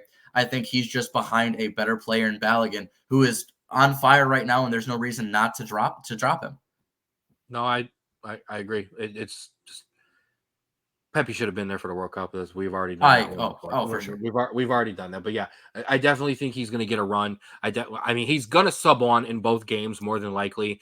I would not be mad if you started Florian in one, subbed Ricardo in later, or Pepe in later, and then started Pepe and subbed Florian in the second game. I'd have no beef with that whatsoever. A couple things I want to run through though. Average age of this roster is 23 years old, a very young team, but this is our core players. This is what it is. 12 players from the World Cup roster, 15 from the Nations League title in June. So like we said, the continuity between the squad is there, but it would be nice to let some of these fringe guys get a couple more. 20 players took part in the October camp. Most of your guys who didn't are your injured players. Like we said, injury returns for Anton Robinson and Malik Tillman. Go ahead, Drew. Did you want to? I would say, just as we were talking about, I think they're trying to get that uniformity. I think they're trying to get a good chunk of players to play with each other because, listen, Balogun has barely played with this team. Cardoso, he's playing what he's barely played with the team. Luka went to the World Cup but didn't play a single minute, which was weird to me. Chris Richards, Miles Robinson was hurt. So that's where we're kind of get Scally barely played. And so we're trying to Gio Reyna didn't play at all, played like a couple minutes because of the whole scandal and everything. We don't want to get into that. But we want to get these good players playing with each other because look at Morocco, look at Croatia. These are they're the same 20 players that play with each other because they're the best 20 players and they play with each other all the time. So they know how to move, they know how to pass with each other, and that's more important than just putting 11 of your best people. You want a structure because that's how you win in soccer.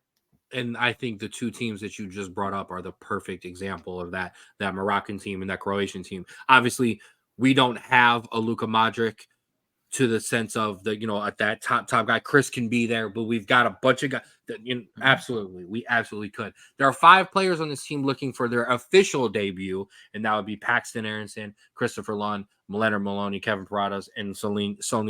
Solnina will probably not see one of those this week, unfortunately. I would like to see Horvath, although I wanted to originally see Horvath play, but with Turner now not playing at Forest, now this international window becomes crucial, and now we're in a worry because now none of our goalies are playing.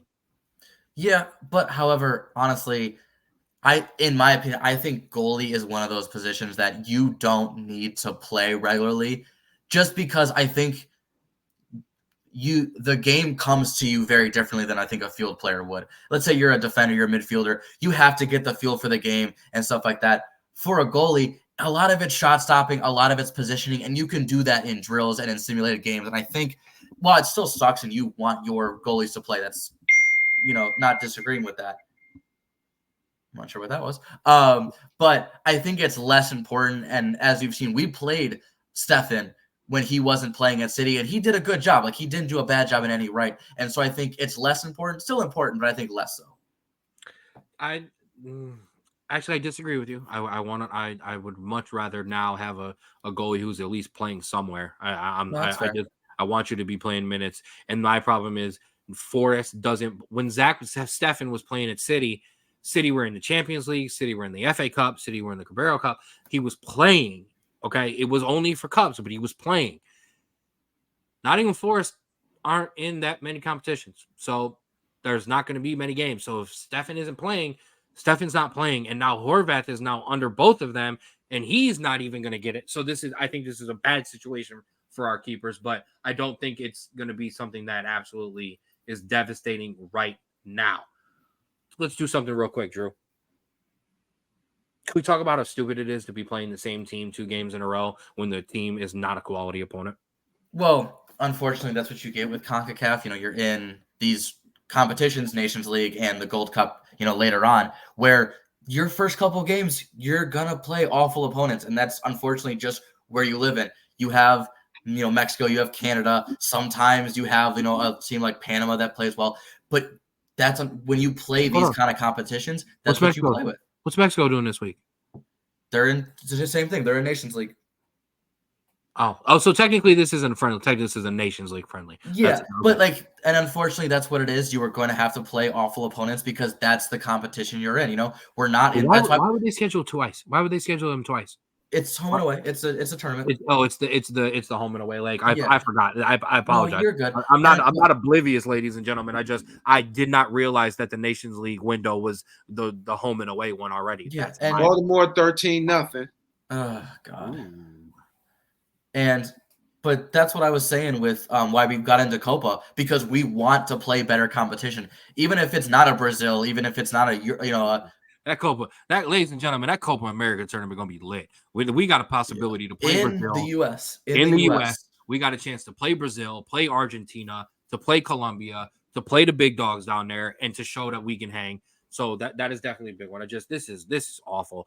I mean, is there yeah, go oh yeah. Is there any way in hell that these games are not both 4-5-0? Because they should be. Well, they are, but however, we've seen Greg Berhalter, the manager of the U.S. We've seen him set up against teams away, and it's just been go on. We have been waiting to do it. Let's do it. Greg Berhalter talk. Yeah. You know what? I will give him some credit before I go off, because what he has he's done slowly, but he has adapted little by little Sorry, as we Mama. go on. Sorry, Mama. It's okay. It's still early. Yeah. But he has adapted little by little, because when he first came on, it was a very rigid system with a lot of MLS guys, and you could tell he was very underqualified. However, as it's gone on, we've seen less and less MLS guys. We've seen him adapt more systems. We saw it against England when we tied against them, and we played a much more defensive. We weren't, coming out like we usually do, and we played very well. Is there still room for improvement, and there are still some head-scratching decisions? Yes. However, I think he's finally understood that playing with a two midfield system with Reina above them and the wingers, that is the system to go to. And I think, obviously, Gio couldn't play as much, and that's why we suffered those other two games when he was out. However, I think, and we couldn't play Tillman because he was injured, I think he knows that system is our best system. And I think while he has given us plenty to talk about and plenty to, be mad at him about, I think he is slowly but surely getting to a point where he understands how this team has to play to win. And I want to see him at how he plays at Copa, because I was Berhalter out at some point, but I think I've slowly been able to see his adjustments. And I think, well, hold on, just to put it, I think City has scored. Yeah, 4-3, buddy. 4-3. Sorry. But I think he's slowly coming to a point where he knows what he has to do to get this team to win. And the players like him. The players, I think, really like him. I think you got a flying endorsement from Christian Pulisic multiple times before he was rehired. And so I think it's one of those things where the players like him, and he's starting to figure out how to use the team to its best ability. I can't say anything wrong about that right now. Ladies and gentlemen, this is, I mean, I don't want to compare it to Cain and Abel because, one of those guys didn't survive, but this is absolute pod betrayal from my brother to me. No one decided to let me know he had left the Berhalter out group because I've been helping him drive and navigate the damn bus. Berhalter out. I can't stand him. I know this is going to sound ridiculous, but two Americans criticizing an American coach because I'm not a fan of an American coach, and you're going to be like, you're an American who coached and you're an American. Yeah, I know. Okay. We had a chance to sign Thierry Henry.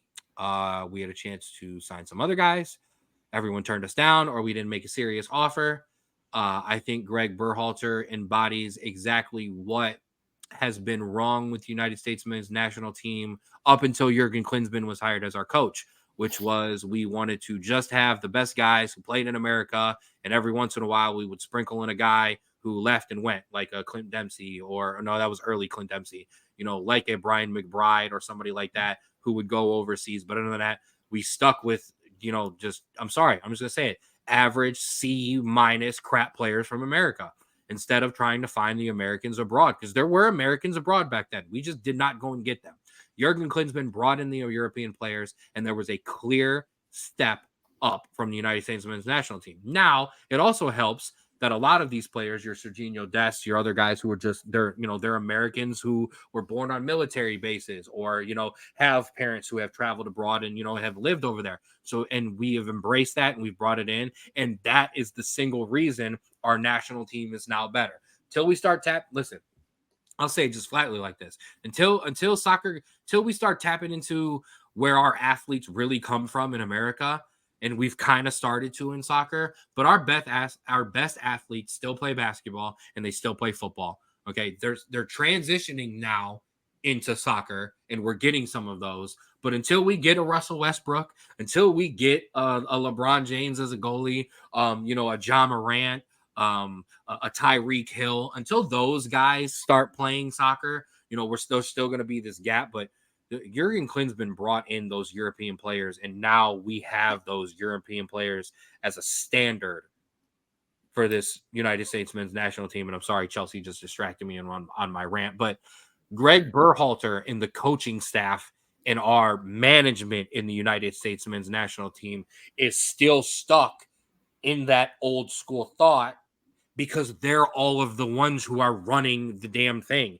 It's all of those Americans who never went anywhere. And I'm sorry, they never went anywhere in terms of playing overseas. And now they're all the ones in charge. So all of the coaching hires and all of these staff hires are just MLS rejects and MLS guys who have come out of it. And I'm sorry, we have seen it at the World Cup.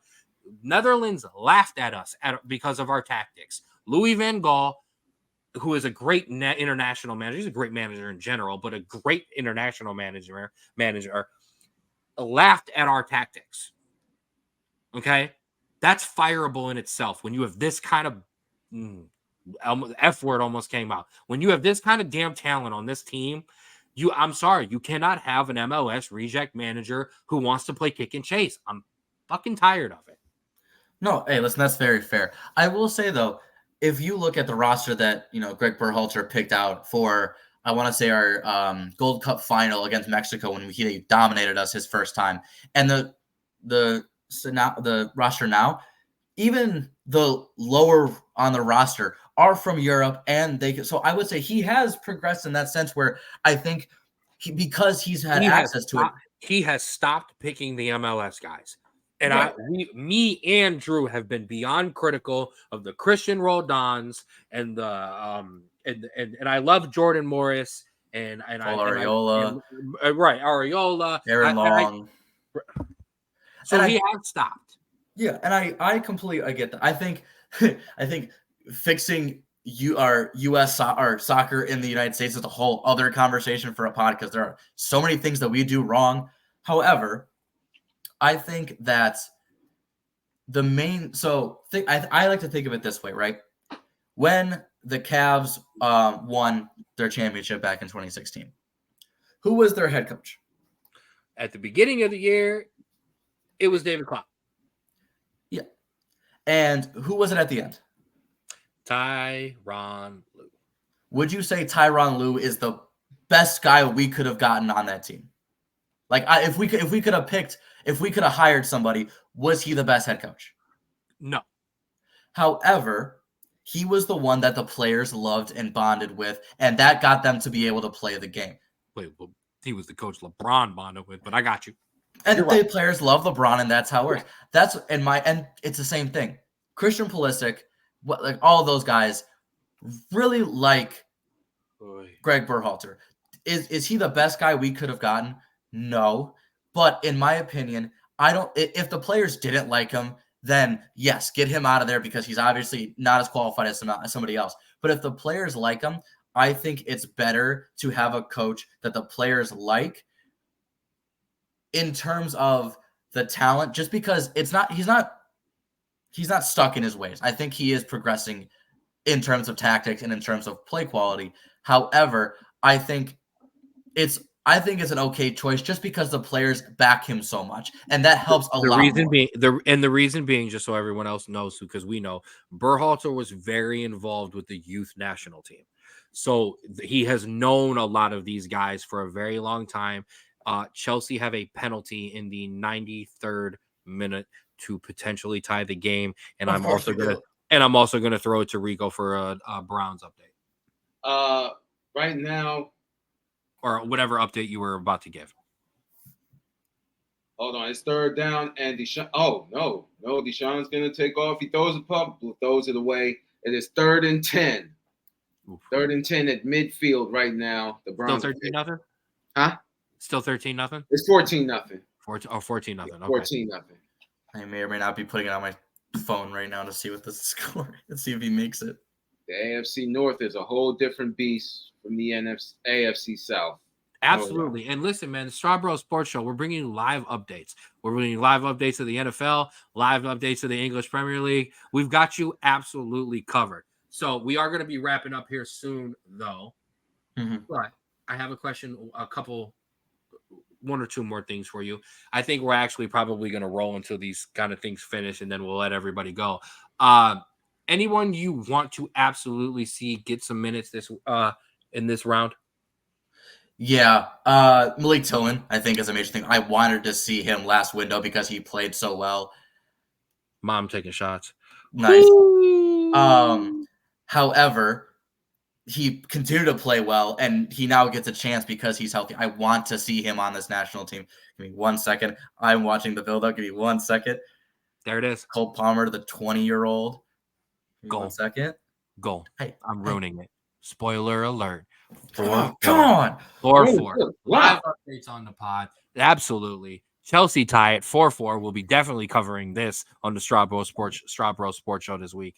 So Malik Tillman, I think, is the main guy I want to see. However, I really want to see Johnny Cardoso start both games and have a prominent role just because Adams is out till February. You don't really have a third midfielder. You have Reyna at the top and stuff, but I want to see Cardoso in that progressive role because that's what he plays International. And I want, like, McKennie's in there, Moose is in there. We know about them, obviously. I want to see Johnny Cardoso get a big look here because we're rumored on a big move to Spain. He's really young. He's coming up. I want to see him because our midfield, it's great at times, but it can also get overrun. And if we have a player like Cardoso that we can bring on in case of, we're getting overrun, I would love to see him. A McKennie or a Musa are just not having it that day. And I know it's not often, but it does happen. Absolutely. I don't have a specific player. I mean, I guess, like I said, I could throw that back up, but I have more of a thought. Okay. Timmy Weah is out. Christian Pulisic is out. So both your wingers are out. Mm-hmm. Somebody step up. Mm-hmm. Brendan Aronson, this is your chance. Step out wide and step up. Can Paxton go out wide and play a little bit out there? I mean, honestly, who are you starting right now at those winger spots? Zendejas and Aronson? Or you know what I mean? I like Paredes just because he came up and played against Zendejas. I think Zendejas is a lock on that right side. I think they're going to give him one more chance. If he doesn't do anything here, I think he's done. But I like Paredes. He's 19. He's just scored for Wolfsburg over the past weekend. That was in our rundown for Americans Abroad this week. And I want to see what he can do, just given a full 60 to 70 minutes on the wing. Do your thing, make something happen, especially with Balogun in the middle that you can work with the entire time. 100%. And I agree with you 100%. None of these guys are going to play 90. Okay, Zendejas and Paredes. So Brendan Aronson, Paxton Aronson. Could we see both Aronsons on both wings at the same time? Is it possible? Maybe not both wings. I think a Paxton to be in the middle as a sub, and then a Brendan on the wing. Brendan on the wing. I want to see Luca De La Torre get some minutes. I want to see him get some big minutes. I want to see Reyna cook. I want to see Gio cook. I want to see Tillman cook. I want to see them cook together. Figure it out. Okay? Figure it out, Greg. Put them both on the field, make it happen. And I want to see Pepe and Balogun play together on the field. You're playing Trinidad and Tobago. It should be 5-6-0 for both games. There is zero excuse to not try something. Okay. Yeah, no, you're right. Because it works doesn't mean we run with it. Okay. Because it's Trinidad and Tobago. But let me pull that down. So I absolutely want to see that happen. 4-4 Chelsea. City have another opportunity to get on the score sheet here. So this has just been ridiculous. But ladies and gentlemen, for the most part, we are wrapped up here. I want to thank you guys for coming in with us on a Sunday morning and sticking with us into the football window. We've been trying to kind of keep you updated as it goes. City absolutely monstered that chance. So this should be wrapped up here. You should get your point. Rico is back just in time. One last update before we wrap up. 14-3. Cleveland just kicked the field goal. Okay, listen, you on the board? We here? Come on, you got That's some faith in the team, man. That's some faith. I've been a fan of this team for too long to have any sort of faith about this goddamn team. I get it. Listen, yeah. Listen, I understand, and so 1-31, man. 1-31. Ew. right. Listen, listen. I know 1-31, 0-16, 1-15, 5-11, 2-14, 3-13. Hell, listen. Until you watch your team have a second half debacle in the biggest game in professional football, I tell people I don't want to hear it. I watched my team lay an egg in the second half. I cried that. I didn't cry literally, but I was sick. I was pissed. Listen. Yep. I'm gonna put this up for you, Rico, because my dad will tell you some horrible Brown stories about some red right 88. The fumble, the drive. I didn't watch it, but says with tears in his eyes. The field goal block. We appreciate that love, Pops. We appreciate that love, Mom. We definitely do. Before I get to the 2-6 rundown, I definitely want to throw this up. Mel put this up to me late. Oop, I got comments in the way. The Cleveland Crunch have announced their schedule, and it's up there on the screen for you to see. We will definitely be covering this stuff on the 216 Sports Network. We're going to be doing some stuff. We won't necessarily, the Crunch have their own play-by-play, so we won't be doing play-by-play, but we definitely be doing some stuff with the Crunch. So look out for that. Me and Drew are potentially going to be kind of tapping into some soccer stuff with them. We're going to hope to kind of do some work with them, and we will go from there. But in the meantime, check out the schedule, 2023-24 coming up. Definitely check out the Crunch. I've loved the Crunch my entire life. They've been a part. I got a Hector Marinero signed ball. All right, listen, I don't play about my Crunch. All right, we don't play about it. All right. Glad to see them back. Glad to see them up and running.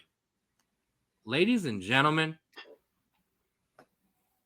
Rico, McGee, I appreciate you, bro. Thanks for coming in. Thank you, bro. Sports Show. Thank you all for having me, man. I really appreciate that, man. Absolutely. And we've talked about kind of doing these Friday and these weekend pods to kind of do a little bit of NFL, hit some broader topics that we can talk about. So definitely keep on the lookout, because this will not be the only one. We maybe need to kind of start running through some picks like this on some Sunday mornings when we all have some time. I also want to give a big shout out. The 216 Sports Network has a new member. The NWO just keeps getting bigger because we taking over, baby. Jason Richardson, welcome aboard. We're looking forward to it.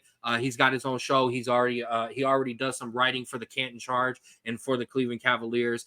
You don't want to talk NBA. That man knows his NBA. So he's going to have a show on the pod. He's going to have a podcast and a show coming up on the network coming here soon. Look out for it. It's must tune in. And right now, when you go to the 216 Sports Network Facebook page, there's a post up. You can see it. Click on, follow Jason, get with him, read his stuff, because I'm telling you, it's top notch. All right. He absolutely knows what he's talking about in terms of the NBAs. Thank you, Mom, for that love. So not only do we have our new member, we have our oldest member that isn't Mel and Smooth, and that would be Rico McGee of the Sports Minute, soon to be the Rulers Minute. Look out for that 500th episode. It is coming soon. I'm not going to ask for any details because I don't want to do no spoilers, Rico, but it definitely check out, because everybody that is coming in that 500th episode is going to be absolutely amazing. Also, definitely, I've said it multiple times. All right, go ahead, plug away, Rico. Oh yeah, man, the 500th episode is coming soon. Just look out for it, man. It's gonna be a lot of exciting things, man. We're gonna talk with everybody, man, and yeah, be on the lookout. If you've ever listened, and I use this when I talk to Rico about it, because if you have ever seen Around the Horn when they do like 100th episode or something, it's people everywhere. Just we refresh, and it's more people that you know. And then when I use this one because every once in a while the clips of the Steve Harvey episode where they did a birthday special for him, and every segment was a new person. I told Rico, I said, man, get as many of the people in there as that you love, and it's definitely gonna be a huge episode. It's gonna be a big deal. 500. I mean, come on, ladies and gentlemen. 500 episodes. Me and this dude just hit 5. Okay, so you hit 5. All right, 500. That's no joke. Okay, that's why I always tell you, check out the Sports Minute. If it's on topic, Rico's hitting it, and that's exactly what it is. The 216 Sports Network. Hit up that YouTube page. Hit us with a like. Hit us with a subscribe. We truly appreciate it. Facebook and Instagram. Hit that page up too. That is Rico McGee, Rico McGee. That is Andrew Straub. I am Ken Straub. This has been the Straub Bros Sports Show. Ladies and gentlemen, as always, Love yours. I'm hitting the music. Toot up the band. It is time to go.